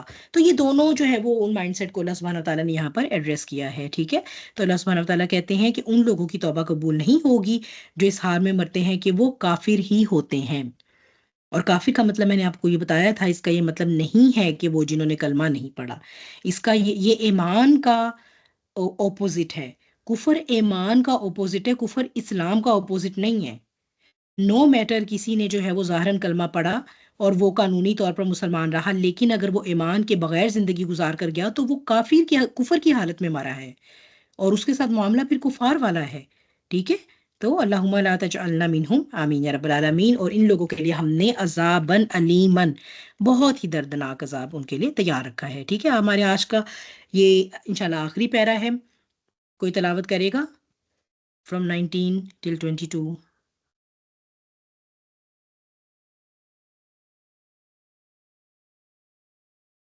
پاکستان والے تو چلو سو گئے ہوں گے سحری کے بعد نا، اس لیے میں ان سے تو توقع نہیں رکھتی، اتنا تو ان کو دینا چاہیے لیٹیچیوڈ. کوئی یہاں سے بھی؟ جزاک اللہ خیر. اعوذ باللہ من جی میں کرتی ہوں انشاءاللہ. جی بالکل، جزاک اللہ خیر. اعوذ باللہ من الشیطان الرجیم، بسم اللہ الرحمن الرحیم. یا ایہا الذین آمنوا لا یحل لکم ان ترثوا النساء کرہا ولا تعضلوہن لتذہبوا ببعض ما آتیتموہن الا ان یأتین بفاحشۃ مبینہ وعاشروہن بالمعروف فإن كرهتموهن فعسى أن تكرهوا شيئا ويجعل الله فيه خيرا كثيرا وإن أردتم استبدال زوج مكان زوج وآتيتم إحداهن قنطارا فلا تأخذوا منه شيئا أتأخذونه بهتانا وإثما مبينا وكيف تأخذونه وقد أفضى بعضكم إلى بعض وأخذن منكم ميثاقا غليظا ولا تنكحوا ما نكح آباؤكم من النساء إلا ما قد سلف إنه كان فاحشة ومقتا وساء سبيلا. صدق اللہ العظیم. جزاک اللہ خیر کثیرا کثیرا، بارک اللہ فیک. یا ایھا الذین آمنوا، اے لوگو جو ایمان لائے ہو. جب یہ فریز آتا ہے تو ہم مومنین کو اٹینٹیو ہو جانا چاہیے اگر ہم مومنین ہیں، کیونکہ اس کا مطلب ہے کہ اللہ سبحانہ و تعالیٰ ہمیں آگے کوئی بہت امپورٹنٹ جو ہے وہ زیادہ حکم دے رہے ہیں، یا کوئی حلال اور حرام کی بات ہونے جا رہی ہے، یا کوئی اور لیگل انجنکشن بتائی جا رہی ہے، ٹھیک ہے. تو so it demands our full attention. تو لا یحل لکم، کیا نہیں حلال کر دیا گیا ایسا ہمارے لیے جو کہ پہلے ہم نے اپنے لیے حلال کیا ہوا تھا، ٹھیک ہے، کہ تم عورتوں کے زبردستی وارث بن جاؤ. ٹھیک ہے، کیونکہ میں نے آپ کو بتایا کہ اس معاشرے میں عورت کو وراثت کی طرح تقسیم کر لیا جاتا تھا، ٹھیک ہے. تو کیا ہوتا تھا اس میں کچھ صورتحال تھی جو میں آپ کو بتا دیتی ہوں کہ کس کس طرح کے سینیریو جو ہے وہ ہوا کرتے تھے. یہ ایسا ہوتا تھا کہ جو عورت کے شوہر کے جو بھائی ہیں، مثال کے طور پہ عورت کا دیور جیٹھ ہے، ٹھیک ہے، وہ اس عورت کو گھر میں ہی انہوں نے رکھ لیا، یا تو اگر انہیں اس عورت کے اندر کوئی اٹریکشن لگ رہی ہے تو اس کے ساتھ نکاح بھی کر لیا۔ اچھا، اب اس میں جو ہے وہ نیت بیسیکلی یہ ہے کہ ایک تو نکاح والا رشتہ قائم کر کے وہ جو ایک بیوی والا فائدہ ہے وہ بھی اٹھا لیں گے، لیکن زیادہ بڑا فیکٹر اس کے اندر یہ ہے کہ جو اس کا مال ہے جو کہ اب خاندان سے ہمارے باہر چلا جاتا، جو ہمارے بھائی کی وراثت ہے، وہ گھر میں ہی رہے گی۔ اچھا، ایک یہ، اور پھر کیا کرتے تھے کہ وہ وراثت اسے نہیں ملتی تھی، بلکہ ہوتا یہ تھا کہ جو اس عورت کی اپنی کوئی ذاتی اس وقت جو بھی کوئی ذاتی بلانگنگز تھیں، جو کوئی ذاتی پراپرٹی ہوتی تھی، وہ بھی عورت کے ساتھ وراثت میں ان کے پاس آ جاتی تھی۔ تو یا وہ اس طرح کرتے تھے، یا اس سے بھی یا پھر وہ یوں کیا کرتے تھے کہ خود تو نکاح نہیں بھی کیا، لیکن اس کا کسی اور سے نکاح نہیں ہونے دیتے تھے، اس کی شادی نہیں ہونے دیتے تھے، اس کو روک لیتے تھے، تاکہ یہ کہ بھئی یہ جو ہے نا وہ یہ جو وراثت ہے یا یہ جو پیسہ ہے یہ جو ہے وہ، یعنی زبردستی اس کے وارث بن کے بیٹھ گئے۔ ان سے نہیں پوچھا جا رہا کہ بھئی تمہاری کیا مرضی ہے، تم کیا چاہ رہی ہو، کچھ نہیں، ٹھیک ہے، کوئی سے ہی نہیں تھی، وہ ڈیسائیڈ کریں گے تو وہ اس عورت کو فالو کرنا پڑے گا، ٹھیک ہے۔ اور یہ والی صورتحال یہاں ہم دیکھتے ہیں کہ برے صغیر میں بھی ایسی ملتی ہے، اس طرح کی جو ہے وہ میں نے سنی ہے سٹوریز کے، جو ویڈو ہے وہ بعد میں بھی سسرال میں رہ رہی ہے، تو بیسیکلی وہ کہتے تو اس کو بڑا اس طرح سے کہ نہیں، ہم اس کی ذمہ داری اٹھا رہے ہیں، اور ہم جو ہے وہ اب ہمارے گھر کی عزت ہے تو وہ کہاں جائے گی، تو وہ اس کو بس بٹھا کے رکھا ہوا ہے، اس کی کہیں اور شادی نہیں ہونے دیتے، ٹھیک ہے۔ تو یہ والی صورتحال ہے۔ ایون ورس یہ ہوتا تھا کہ اگر جو مرد فوت ہوا ہے، اس کا بیٹا اگر بڑا ہو چکا ہے، بالغ ہو چکا ہے، تو وہ جو بیٹا ہے، اور خاص طور پہ وہ اگر عورت، یعنی خاص طور پہ نہیں، اگر وہ عورت اس کی ماں نہیں ہے، یعنی کہ وہ اس مرد کی دوسری بیوی ہے، اس کی اپنی ماں نہیں، سوتیلی ماں ہے، تو وہ خود اس ماں کے ساتھ نکاح کر لیتا تھا، اس سوتیلی ماں کے ساتھ نکاح کر لیتا تھا، تاکہ یہ جو ماں کو حصہ جانا ہے وہ یا جو ماں کے پاس ہے وہ بھی میرا بن جائے گا، اور بڑا بیٹا ہونے کے ناطے ویسے ہی جو ہے وہ عربوں میں جو وراثت تھی اس میں بڑے بیٹے کا وہ رائٹ رکھتے تھے زیادہ، یا کبھی کبھار صرف اسی کو دے دیتے تھے ساری، تو یہ سارے کا سارا مال جو ہے وہ میرے پاس آ جائے گا۔ تو یہ بتا دیا گیا کہ عورتیں جو ہیں وہ کوئی جو ہے وہ مولی گاجر نہیں ہیں، وہ کوئی برتنے کی شے نہیں ہے، وہ کوئی کموڈٹی نہیں ہے، وہ جیتی جاگتی انسان ہے جیسے تم ہو، جیسے تمہارے جذبات ہیں ایسے ان کے بھی جذبات ہیں، جیسے تمہارے لیے اللہ سبحانہ و تعالیٰ نے اسپاؤس کو چوز کرنے کے لیے آزادی دی ہے، اسی طرح انہیں بھی ان کے اسپاؤس چوز کرنے میں، یعنی کہ ان کی رضامندی میں آزادی دی گئی ہے۔ ایک دفعہ جب عدت کی مدت ختم ہو گئی، کسی کا شوہر فوت ہو گیا، اس کی عدت کی مدت ختم ہو گئی، اس کے بعد اس عورت کے اوپر اب کوئی زور زبردستی نہیں کر سکتا کہ یا تو وہ اس سے خود زبردستی نکاح کرتا پھرے، یا اس کا نکاح کہیں اور کرواتا رہے، یا اس کا نکاح کہیں اور ہونے نہ دے۔ کسی بھی قسم کی جو یہ جیسے تم نے عورتوں کو ایک بالکل وراثت والی کموڈٹی بنائی، اس طرح کی کوئی چیز اب تم پر حلال نہیں ہے۔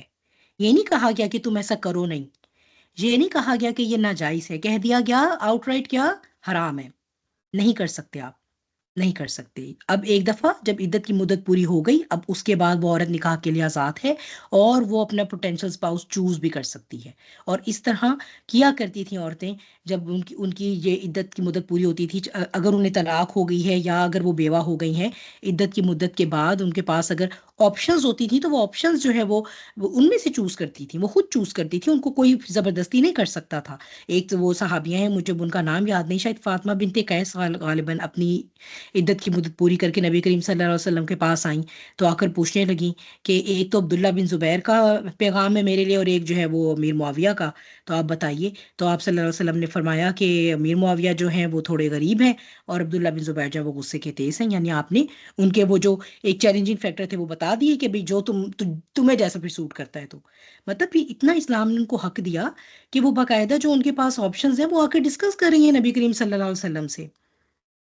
اور ہمارے ہاں آج بھی یہ حال ہوتا ہے کہ وہ عورت کی پسند کی بات آ جائے تو اس کے ساتھ ہی جو ہے وہ خاندان کی عزت کا سوال کھڑا ہو جاتا ہے، ٹھیک ہے۔ تو یہ جو ہے وہ یہ بتا دیا گیا کہ کسی طرح بھی اب تمہارے لیے یہ بات جائز نہیں ہے، ٹھیک ہے، کہ تم جو وہ ان کو زبردستی وارث بنو اور ان کے بہاف پر فیصلے کرو۔ اچھا، اور پھر یہ کہ نہ تو تم انہیں روک رکھو کہ تم نے جو انہیں مہر دیا ہے اس کا کچھ حصہ واپس لو۔ اب یہ وہ سچویشن ہے جس میں شوہر زندہ ہے لیکن وہ شوہر ظلم کر رہا ہے، ٹھیک ہے۔ اب وہ کیا کر رہے ہیں کہ وہ اس عورت پر ظلم بھی کر رہا ہے اور اس کو طلاق بھی نہیں دیتا. اس کو صرف اس لیے روک کر رکھا ہوا ہے کہ میں اس پر ظلم بھی کرتا رہوں، اور اگر یہ جائے گی ان کیس تو مجھے اس کا مہر اس کو دینا پڑے گا، تو اس صورت میں میں اپنا مہر بچانے کے لیے میں اس کو جانے بھی نہ دوں. ٹھیک ہے، تو وہ اس طرح سے جو ہے وہ یہ اگر یہ سچویشن ہے تو یہ دونوں سچویشنز اللہ سبحانہ و تعالیٰ نے حرام کر دی ہیں مردوں کے لیے. وہ ایسا نہیں کر سکتے. ٹھیک ہے، نہیں کوئی پسند تو پھر ظلم کیوں کرنا ہے، کیوں اس کو مارنا پیٹنا، جانے دے تو ٹھیک ہے آپ کہیں اور شادی کر لو. ٹھیک ہے، تو آگے پھر کیا ہے، لیکن اگر وہ کھلی بے حیائی کریں، کون، وہ عورتیں، پھر تو ظاہر سی بات ہے کہ آپ دیکھیں نا کہ یہ تو ایک بیسک حق ہے، کیونکہ ایک مرد کو باقی ہر کام کے لیے وہ کسی کہیں بھی آؤٹ سورس کر سکتا ہے. ایک یہ جو انٹیمیسی ہے میاں اور بیوی کی، یہ ایک خاص تعلق ہے جو اس رشتے کا تقاضا ہے. اگر اسی کی سینکٹیٹی ایک عورت جو ہے وہ مینٹین نہیں کرتی تو اس کا مطلب ہے کہ اس نے حدود اللہ سے تجاوز کر دیا. اب یہ تو بہت ہی ایک شرمناک بات ہے کہ رہنا ایک کے گھر میں، مینٹین وہ کرے، پیسہ وہ لگا رہا ہے، بچے اس کے پیدا کیے آپ نے اور وہ بچوں کو بھی پال رہا ہے، اور وہ عورت جو ہے وہ باہر جا کر جو ہے وہ کسی اور کی ضرورت پوری کر رہی ہے. تو آف کورس پھر اس صورت میں یہ ہے کہ وہ مرد اس کو کہے گا کہ تم جاؤ لیکن تم مہر مجھے واپس دے کے جاؤ گی. ٹھیک ہے، کیونکہ ظاہر سی بات ہے اگر وہ ایک ایسی بیوی سے جان چھڑا کر کوئی اور ایک اچھی ایک شریف عورت کے ساتھ شادی کرنا چاہتا ہے تو اسے اس کے لیے پھر فائنینسز چاہیے ہوں گے. ٹھیک ہے، تو یہ اب اٹ میکس ایوری سینس کہ پھر اب اس عورت کو کا جو مہر ہے وہ اس مرد کو واپس کرے. سوائے اس صورتحال کے اور کوئی ایسی صورتحال نہیں ہے. ٹھیک ہے، یعنی ایسا نہیں ہے کہ آپ اسے کہیں کہ تم نے گول روٹیاں نہیں پکائیں، ٹھیک ہے، تم جو ہو وہ سالن میں نمک زیادہ ڈالتی ہو، تم جو ہو وہ میرے ماں باپ کے تانے نہیں برداشت کرتی، ہر وقت میرے پیر دھو دھو کر نہیں پیتی ہو، اور تم یہ جو ہے وہ میری ایکسٹینڈڈ فیملی جو ہے وہ ان کے نخرے نہیں اٹھاتی ہو، تو بس اب میں تم پہ ظلم بھی کروں گا اور میں تمہیں طلاق بھی نہیں دوں گا، یا میں تمہیں طلاق دے دوں گا ان چیزوں کی وجہ سے. ناجائز طلاق دینا بھی تو ظلم کا ہی حصہ ہے نا. کسی صورت کا ظلم اللہ سبحانہ وتعالیٰ نے کہا ہے وہ تمہارے لیے حلال نہیں، لیکن اگر اس نے باؤنڈری کراس کر دی ہے تو پھر ٹھیک ہے. وَعَاشِرُهُنَّ بِالْمَعْرُوفِ، عاشرو جو ہے یہ ورڈ اس سے ملتا جلتا ہم اردو میں استعمال کرتے ہیں معاشرہ. ٹھیک ہے، معاشرہ کیسے بنتا ہے، مل جل کے رہنے سے. ٹھیک ہے، تو اس کا کیا مطلب ہے کہ تم ان کے ساتھ اچھے طریقے سے رہو بالمعروف.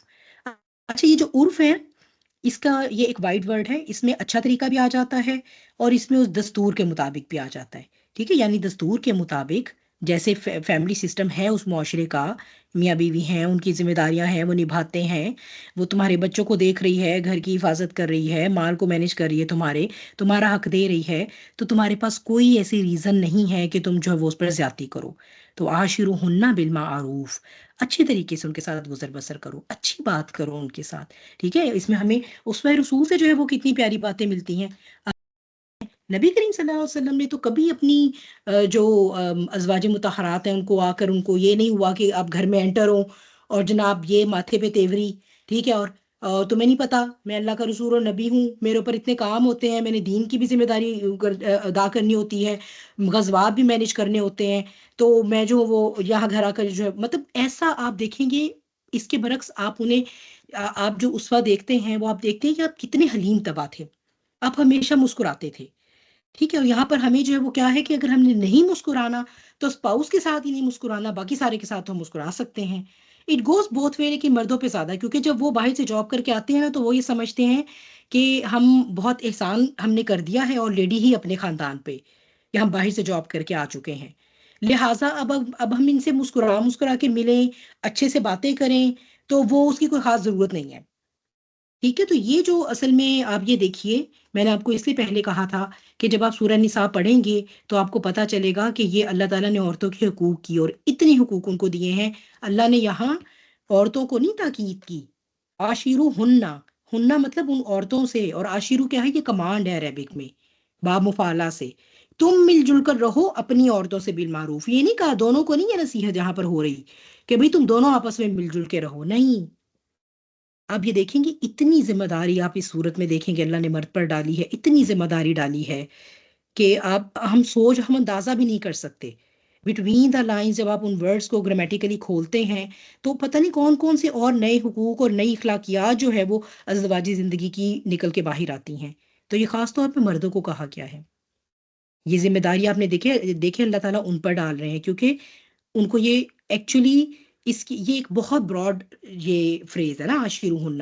کیوں؟ کیونکہ کبھی تمہاری وائف پریگننٹ ہوگی، کبھی وہ پیریڈس پہ ہوگی، کبھی اس کے پیریڈ سے پہلے کے دن PMS چل رہا ہوگا.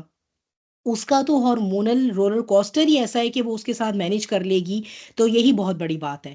تو تم نے جو ہے وہ انڈرسٹینڈ کرنا ہے اس کو.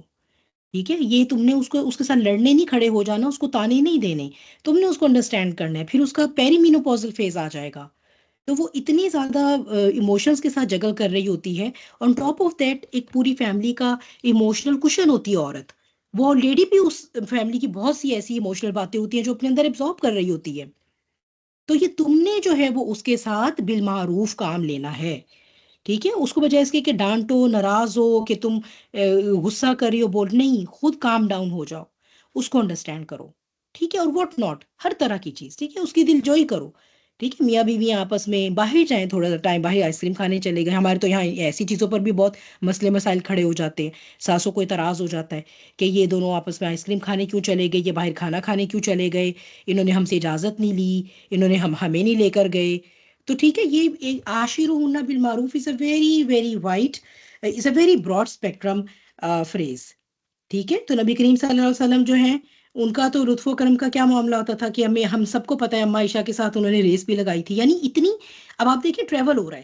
ٹھیک ہے، اور کسی نہ کسی پرپز سے ٹریول ہوتا تھا نبی کریم صلی اللہ علیہ وسلم کا، ساتھ سارا قافلہ بھی ہے. لیکن آپ نے جو ہے، آپ جو ہے وہ، آپ کے مزاج میں کوئی کرختگی ان ذمہ داریوں کی نہیں آئی. آپ نے نہیں کہا کہ اچھا یہ جو ہے وہ قافلہ ہے اور بھئی تمہاری نخرے ہیں اور یہ کوئی اچھا لگے گا. نہیں، آپ نے قافلے والوں اپنے اصحاب کو کہا بھئی تم لوگ آگے جاؤ، ان کے ساتھ ریس لگائی. ٹھیک ہے، ایک دفعہ لگائی تو آپ جیت گئی تھیں، کہتی ہیں نیکسٹ ٹائم جو ہے وہ میں تھوڑی سی میرا ویٹ گین ہو گیا ہوا تھا، تو نیکسٹ ٹائم آپ جیت گئے. تو آپ نے پھر مجھے کہا بھی کہ دیکھو عائشہ، میں نے تم سے بدلہ اپنا مکمل کر لیا. تو یہ جو ایک بیوٹی ہے نا ان رویوں کی، ان کے اوپر کوئی حدود یا ان کے اوپر کوئی قانون نہیں بنائے جا سکتے. یہ تقویٰ سے آئے گی. اسی لیے اللہ سبحانہ وتعالیٰ بار بار کہتے ہیں کہ تقویٰ سے کام لو. دیکھو میں تمہارے نان نفقے کی تو میں حفاظت کر دیتا ہوں. ٹھیک ہے، مرد کے لیے کیا ہے، ٹھیک ہے، تمہارے جو حقوق زوجیت ہے ان کی حفاظت ہو جائے گی میرے بنائے ہوئے ان قوانین سے. لیکن یہ جو تم لوگوں نے ایک دوسرے کے ساتھ برتنا ہے نا، یہ سارا معاملہ تقویٰ اور احسان کے بغیر نہیں چل سکتا. اب یہ نہیں ہو سکتا کہ عورت یہ کہے کہ چونکہ قرآن میں مجھے تو حکم نہیں ہے کہ میں شوہر کو جو ہے وہ اس کے ساتھ مسکرا کے بات کروں، تو ٹھیک ہے بھئی، اگر اب میں مسکرا کے، یہ میرا فرض نہیں ہے، اگر میں مسکرا کے بات نہیں کری تو میں گنہگار نہیں ہو رہی. That's not how these dynamics of the marital life would work. ایسا کبھی نہیں ہو سکتا. ٹھیک ہے، یہ تو صرف وہ باتیں ہیں، قانون صرف ان چیزوں پر بنائے گئے ہیں کہ اگر وہ چیزیں بھی نہ پوری ہو رہی ہوں تو پھر بہت ہی ظلم ہو جائے تو ان کے اوپر قوانین بنتے ہیں، ان کے اوپر حدود جاری ہوتی ہیں. لیکن آپ یہ دیکھیں گے کہ بار بار سورہ نساء میں اللہ سبحانہ وتعالیٰ میرڈ کپلس کو جو نصیحت کریں گے وہ یہ کریں گے کہ دیکھو اس میں خوبصورتی کے جو رنگ بھرے جائیں گے نا، وہ تمہاری عاشروہن بالمعروف کی وجہ سے ہوں گے. اور اس پر پھر کوئی حد نہیں جاری ہوگی، اس کے اوپر کوئی سزا نہیں ہو سکتی، اس کے اوپر تلقین نہیں ہو سکتی ہے. اور پھر کیا تلقین ہے؟ اگر تم ان کو ناپسند کرو، ہو سکتا ہے کہ تم کسی چیز کو ناپسند کرو، اللہ اس میں بہت بھلائی ڈال دے. یہ مرد کو کہا جا رہا ہے، عورت کو نہیں کہا جا رہا. اب دیکھیے برداشت کی کس قدر تلقین کی جا رہی ہے ایک مرد کو. ٹھیک ہے، اور ہم عورتیں پٹتی ہیں صرف دو باتوں پہ، ہائے ان کو تو ایک سے زیادہ شادیوں کی اجازت ہو گئی، ہائے ہمارا وراثت میں آدھا حصہ ہو گیا. تو یہ سب جہالت کا نتیجہ ہوتا ہے. آپ یہ دیکھیے کہ یہ عورت کو نہیں کہا جا رہا، یہ مرد کو کہا جا رہا ہے. عورت کو اتنا اختیار دیا گیا ہے. ایک عورت نے آ کر نبی کریم صلی اللہ علیہ وسلم سے کہا، فرمایا کہ میرے باپ نے میرا نکاح جو ہے وہ میری مرضی رضامندی کے بغیر کر دیا اور وہ شوہر مجھے پسند نہیں آیا. تو آپ صلی اللہ علیہ وسلم نے فرمایا پھر اب کیا چاہتی ہو؟ تو کہنے لگی میرا نکاح ختم کرا دیں. آپ نے کہا مہر واپس کرتی ہو؟ کہتی ہاں واپس کرتی ہوں. مہر واپس کیا، نلیفائی. اس کو تلقین نہیں کی نبی کریم صلی اللہ علیہ وسلم، دیکھو تمہیں ناپسند بھی ہے کوئی بات نہیں، تم گزارا کر لو، کمپرومائز کر لو، ہو سکتا ہے کل کو وہ اچھا ہو جائے، ہو سکتا ہے تمہیں آج اس کی یہ بات اچھی نہیں لگ رہی، کل کو اس کو تلقین نہیں کی. قرآن تلقین کر رہا ہے مرد کو کہ دیکھو تمہیں ناپسند بھی آتی ہے نا، تو فور دا ٹائم بینگ جو ہے وہ اس حکمت سے کام لو. ہو سکتا ہے تمہیں اس کی وہ اچھی باتیں تم پر ابھی کھلی ہی نہ ہوں. ابھی وہ گھرستی جب تمہاری مینیج کرے گی تو تمہیں پتہ چلے گا کہ یہ تو بہت انٹیلیجنٹ عورت تھی. جب تمہارے بچوں کی تربیت کرے گی تو تمہیں پتہ چلے گا کہ یہ تو بہت وائز لیڈی تھی. اس کی پرائورٹی میں تو دین تھا. یہ تمہارے بچوں کو ایک ہیرا بنا کر ان کو تراش کر ایک ہیرا بنانے کی اہلیت رکھتی تھی. تو پھر تم اسی بات سے اس سے محبت کرو گے. تو آپ یہ دیکھیے کتنے لیول پر اللہ سبحانہ وتعالیٰ نے جو ہے وہ ہم عورتوں کے لیے یعنی حقوق بھی اتارے ہیں، احکامات بھی اتارے ہیں، اور پھر نصیحتیں تلقین کی ہیں مردوں کو کتنی زیادہ کہ وہ ہمیں ایک بیوی کی حیثیت میں جتنا میکسیمم جو ہے وہ اچھائی اور بھلائی ہو سکتی ہے نا وہ ہمارے ساتھ برتیں. ٹھیک ہے. پھر یہ کہ لیکن اگر تم نے فیصلہ کر دیا ہے، اگر تم نے ارادہ کر لیا ہے وَإِنْ أَرَدْتُمْ اسْتِبْدَالًا کہ تبدیل کر لو، ٹھیک ہے، کہ تم اپنی ایک بیوی کی جگہ دوسری بیوی کو تبدیل کرنا چاہتے ہو، یعنی کہ بھئی تم بہت انہیپی میرج ہے، ٹھیک ہے، اور ایک سینسیبل مرد ہے، اس نے یہ بھانپ لیا کہ نہیں چل سکتا، تو اس نے جو ہے وہ یہ ارادہ کیا کہ بجائے اس کے کہ اسی ٹاکسک میرج میں کنٹینیو کریں، تو میں ایسا کرتا ہوں کہ میں اس کو اچھے سے چھوڑ دیتا ہوں، میں اس کی جگہ دوسری بیوی لے آتا ہوں. تو اللہ سبحانہ وتعالیٰ نے تب بھی یہ کہا ہے کہ تم اس پہلی بیوی سے جو بھی مال تم نے اس کو دیا ہے وہ واپس نہیں لے سکتے. اب یہ نہیں کہہ سکتے کہ ایک تو تم نے میری زندگی حرام کی، ٹھیک ہے، تم نے جو ہے وہ میرے گھر میں زہر گھولا، اور اوپر سے وہ جو میں نے پلاٹ ڈیفینس میں تمہارے نام میں کیا ہوا تھا وہ ایسے کرو، وہ اب تم مجھے واپس کرو. ایسا نہیں، تم نہیں کر سکتے، ٹھیک ہے. اور کیا تم اسے بہتان لگا کر کھلا گناہ کرتے ہوئے واپس لو گے؟ یہاں پر بھی آپ دیکھیے اللہ سبحانہ وتعالیٰ مردانہ غیرت کو ایکچولی وہ کر رہے ہیں، پرووک کر رہے ہیں. اللہ تعالیٰ مردانہ غیرت سے اس کو یہ بتا رہے ہیں کہ تم، یہ ایک مرد جو ہے وہ اس کی شان نہیں ہے کہ وہ گفٹ دے کے پھر بعد میں واپس لیتا. پھر مرد کو تو اللہ نے بنایا ہی قوام ہے، اس کی تو فطرت ہے کہ وہ خرچ کرتا ہے، خوشی محسوس کرتا ہے. اور تم اس طرح کی گھٹیا حرکتیں کرو کہ اب اگر تم اس کے ساتھ، چلو ٹھیک ہے تم اس کے ساتھ ہیپی نہیں تھے، تم نے سوچا ہے تم دوسری شادی کرو گے، لیکن آخر تم نے اس کے ساتھ ایک وقت تو زندگی کا گزارا ہے نا، تم نے آخر اس کے جسم سے فائدہ اٹھایا تو ہے نا، وہ حلال کا رشتہ تم نے اس سے جو ہے وہ اس کو استعمال تو کیا ہے نا. تو اسی لیے یہ کہ اب وہ جو بھی تم اس کو دے چکے وہ تم اسے واپس نہیں لے سکتے. اور دوسرا یہ کہ اگر چھوڑنے کا ارادہ کر ہی لیا ہے تو اب اس کے اندر بہتان نہیں لگانے چاہیے. ٹھیک ہے. اگر کوئی سیپریشن کا معاملہ آ ہی گیا ہے تو فریقین دونوں کو چاہیے کہ وہ ایک دوسرے کی عزت کو ڈھکیں. ٹھیک ہے. اس پر جو ہے وہ ایک صحابی ہیں، ان کا نام مجھے یاد نہیں ہے، تو ان کا بہت پیارا اسوہ ہمیں ملتا ہے کہ وہ جب اپنی بیوی کو جب وہ طلاق دے رہے تھے ابھی، یعنی طلاق کا ٹائم جو ہے وہ پورا لگتا ہے نا، 1 ایئر لگتا ہے اگر آپ قرآن کے حساب سے طلاق دو، تو جب وہ دے رہے تھے تو اس کے دوران آ کر کسی نے ان سے پوچھا، تو انہوں نے کہا کہ وہ بھی میری زوجہ ہی ہے، لہٰذا میں ان کے بارے میں کوئی بری بات نہیں کر سکتا. اور جب طلاق ہو گئی تو اس کے بعد انہوں نے کہا اب وہ جب میری زوجہ ہی نہیں رہی، وہ میری بیوی ہی نہیں رہی، تو میں اس کے بارے میں کوئی بری بات کیسے کر سکتا ہوں. ٹھیک ہے. جبکہ ان کمپیریزن ٹو دا ایٹیچیوڈ جو ہمارے معاشرے میں ہے، ہم کیا کرتے ہیں، اچھی بھلی بھی ہے وہ عورت اگر، یا اچھا بھلا بھی ہے وہ مرد اگر، مرد کے اوپر جو ہے وہ کیا، یہ تو نامرد تھا، اس کے اندر تو صلاحیت ہی نہیں تھی، ہماری بیٹی ہی اس کے ساتھ کمپرومائز کر رہی تھی. اور اگر وہ عورت ہے تو عورت پر تو خیر بہتان کی بہت لمبی لسٹ ہوتی ہے، یہ تو بدتمیز ہے، یہ خیال نہیں کرتی تھی، یہ کھانا بھی نہیں پکاتی تھی، یہ ایسی تھی، یہ ایسی تھی، اور اب تو جناب یہ جو ہے وہ ایکسٹرا میرٹل افیئر میں بھی مبتلا تھی. تو یہ جو ایک بدصورتی ہے رویوں کی، اس کے بارے میں اللہ سبحانہ تعالیٰ یہاں پر پرووک بیسیکلی مرد کو ہی غیرت دلا رہے ہیں، لیکن یہاں پر بہرحال دونوں پارٹیز پر ہی ہے کہ جب سپریشن جیسی بات آ جاتی ہے تو پھر آپ ڈیسنٹ طریقے سے چھوڑ دیجئے ایک دوسرے کو، یہ نہ کریں کہ آپ جو ہے وہ ان کی کردار کشی شروع کر دیں. ٹھیک ہے. ونس اگین اللہ تعالیٰ جو ہے وہ مرد کو کہتے ہیں تم مہر کیسے واپس لے سکتے ہو حالانکہ تم اس کے ساتھ ملاپ کر چکے ہو اور عورتوں نے تم سے پختہ عہد لیا ہے. افدا کا مطلب ہوتا ہے کھلا ہونا، کشادہ ہونا. کبھی کبھی قرآن جو ہے نا وہ بہت ہی ڈھکے چھپے انداز میں ایک اتنی خوبصورت ٹرم کسی ایک چیز کے لیے استعمال کرتا ہے، جیسے یہ بیسیکلی میاں اور بیوی کا جو وہ رشتہ ہے جس سے بیوی کی ورجینٹی ختم ہو جاتی ہے. اللہ تعالیٰ یہ کہہ رہے ہیں تم تو اس کو چھوڑ دو گے تو تم تو ویسے کہ ویسے ہی ہو، لیکن وہ اس کی ورجینٹی اب واپس نہیں آ سکتی.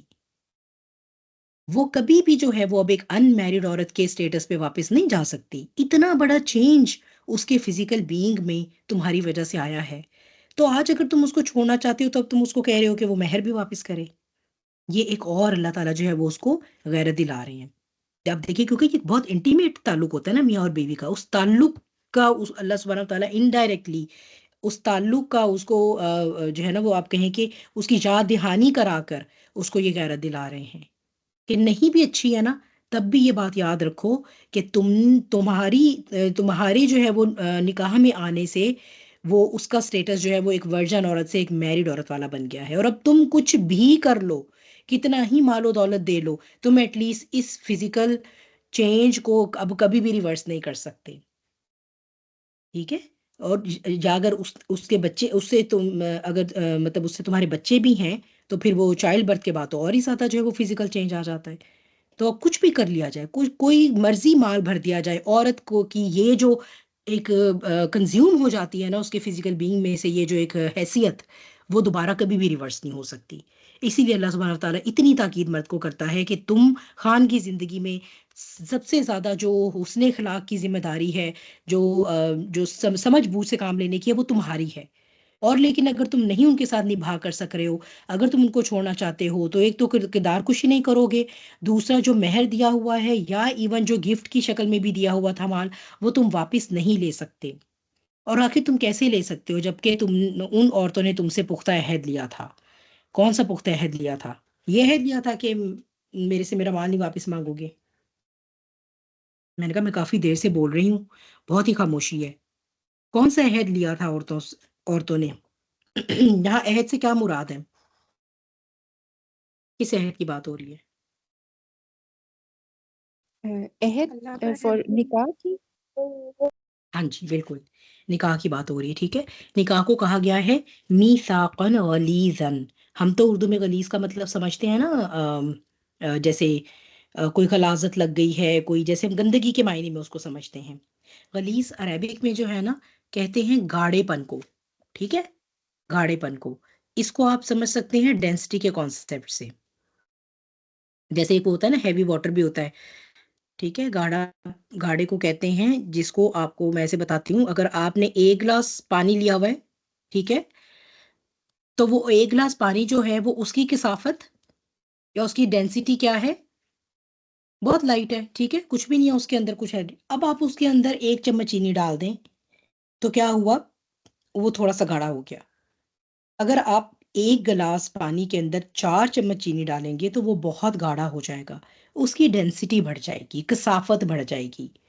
ٹھیک ہے, یہ غلیظ کا مطلب ہوتا ہے گاڑھا, جسے آپ ہیوی واٹر بھی کہتے ہیں. ٹھیک ہے, تو کیا ہے یہ میثاق؟ نہ صرف یہ میثاق ہے, میثاق بھی وثق سے نکلا ہے, واو ثا قاف سے, جس کا مطلب ہوتا ہے بٹی ہوئی رسی, ایسی چیز جس سے باندھ دیا جائے. بٹی ہوئی رسی ہے, یعنی یہ میثاق بھی کوئی عام میثاق نہیں ہے, بٹی ہوئی رسی جو ٹوٹتی نہیں ہے نا, اس سے باندھی ہوئی چیز ہے. غلیظاً, بہت گاڑھا میثاق ہے. اس کے اندر بہت کمپوننٹ تھے ہیومن لائف کے. یہ بس ایسے نہیں تھا کہ یہ میری بیوی بن گئی اور یہ میرا شوہر بن گیا اور چلو بھائی ہم ہنسی کھیل میں زندگی گزار رہے ہیں. یہ ایک بہت ہی زیادہ ذمہ داریوں سے بھرا ہوا رشتہ ہے, ذمہ داریوں سے بھرا ہوا یہ عہد تھا.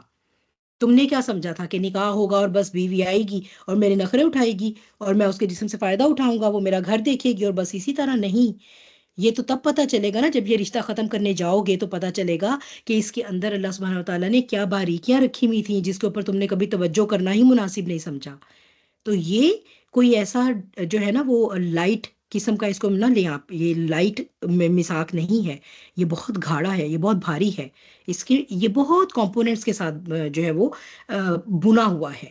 ٹھیک ہے, پھر ونس اگین آیا ختم ہو رہی ہے اسی حرمت سے, جن عورتوں سے تمہارے باپوں نے نکاح کیا ہو ان سے تم نکاح نہ کرو. یعنی وہ سوتیلی مائیں جو تمہارے باپ کی نکاح میں تھیں, اب وہ باپ کا انتقال ہو گیا, تو جیسے میں نے آپ کو پہلے بتایا کہ ایون سوتیلے بیٹے بھی انہیرٹ کر لیتے تھے اس عورت کو, اور پھر اس کے ساتھ یعنی اپنی سوتیلی ماں کو انہیرٹ کر لیتے تھے, اس کی بلانگنگس کو انہیرٹ کر لیتے تھے اور ان کے ساتھ نکاح بھی کر لیتے تھے. تو اللہ سبحانہ وتعالیٰ نے اس کو جو ہے وہ حرام قرار دے دیا, اور یہ ساتھ ہی فرمایا کہ جو پہلے گزر گیا سو گزر گیا. یعنی اب اس کا یہ مطلب نہیں ہے کہ اب وہ جن کے ہو گئے ہوئے تھے تو اب ان کے وہ پیچھے جائیں اور وہ وراثت میں اور وہ پتہ نہیں کیا کیا کمپلیکیشنز جو ہے وہ ساری اس کو وہ ٹھیک کرتے رہے. ایسا نہیں ہے, جو گزر گیا سو گزر گیا. بے شک یہ بہت بے حیائی کا کام ہے اور ناراضگی کی بات ہے اللہ سبحانہ وتعالیٰ کی, اور برا طریقہ ہے. یعنی اب سے جو کرے گا تو وہ یہ جان لے کہ یہ اللہ سبحانہ وتعالیٰ کو بہت ناراض کرنے والی بات ہے.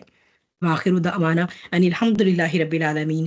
اعوذ باللہ من الشیطان الرجیم, بسم اللہ الرحمن الرحیم. والعصر ان الانسان لفی خسر الا الذین آمنوا وعملوا الصالحات وتواصوا بالحق وتواصوا بالصبر. جزاکم اللہ خیر کثیرا کثیرا.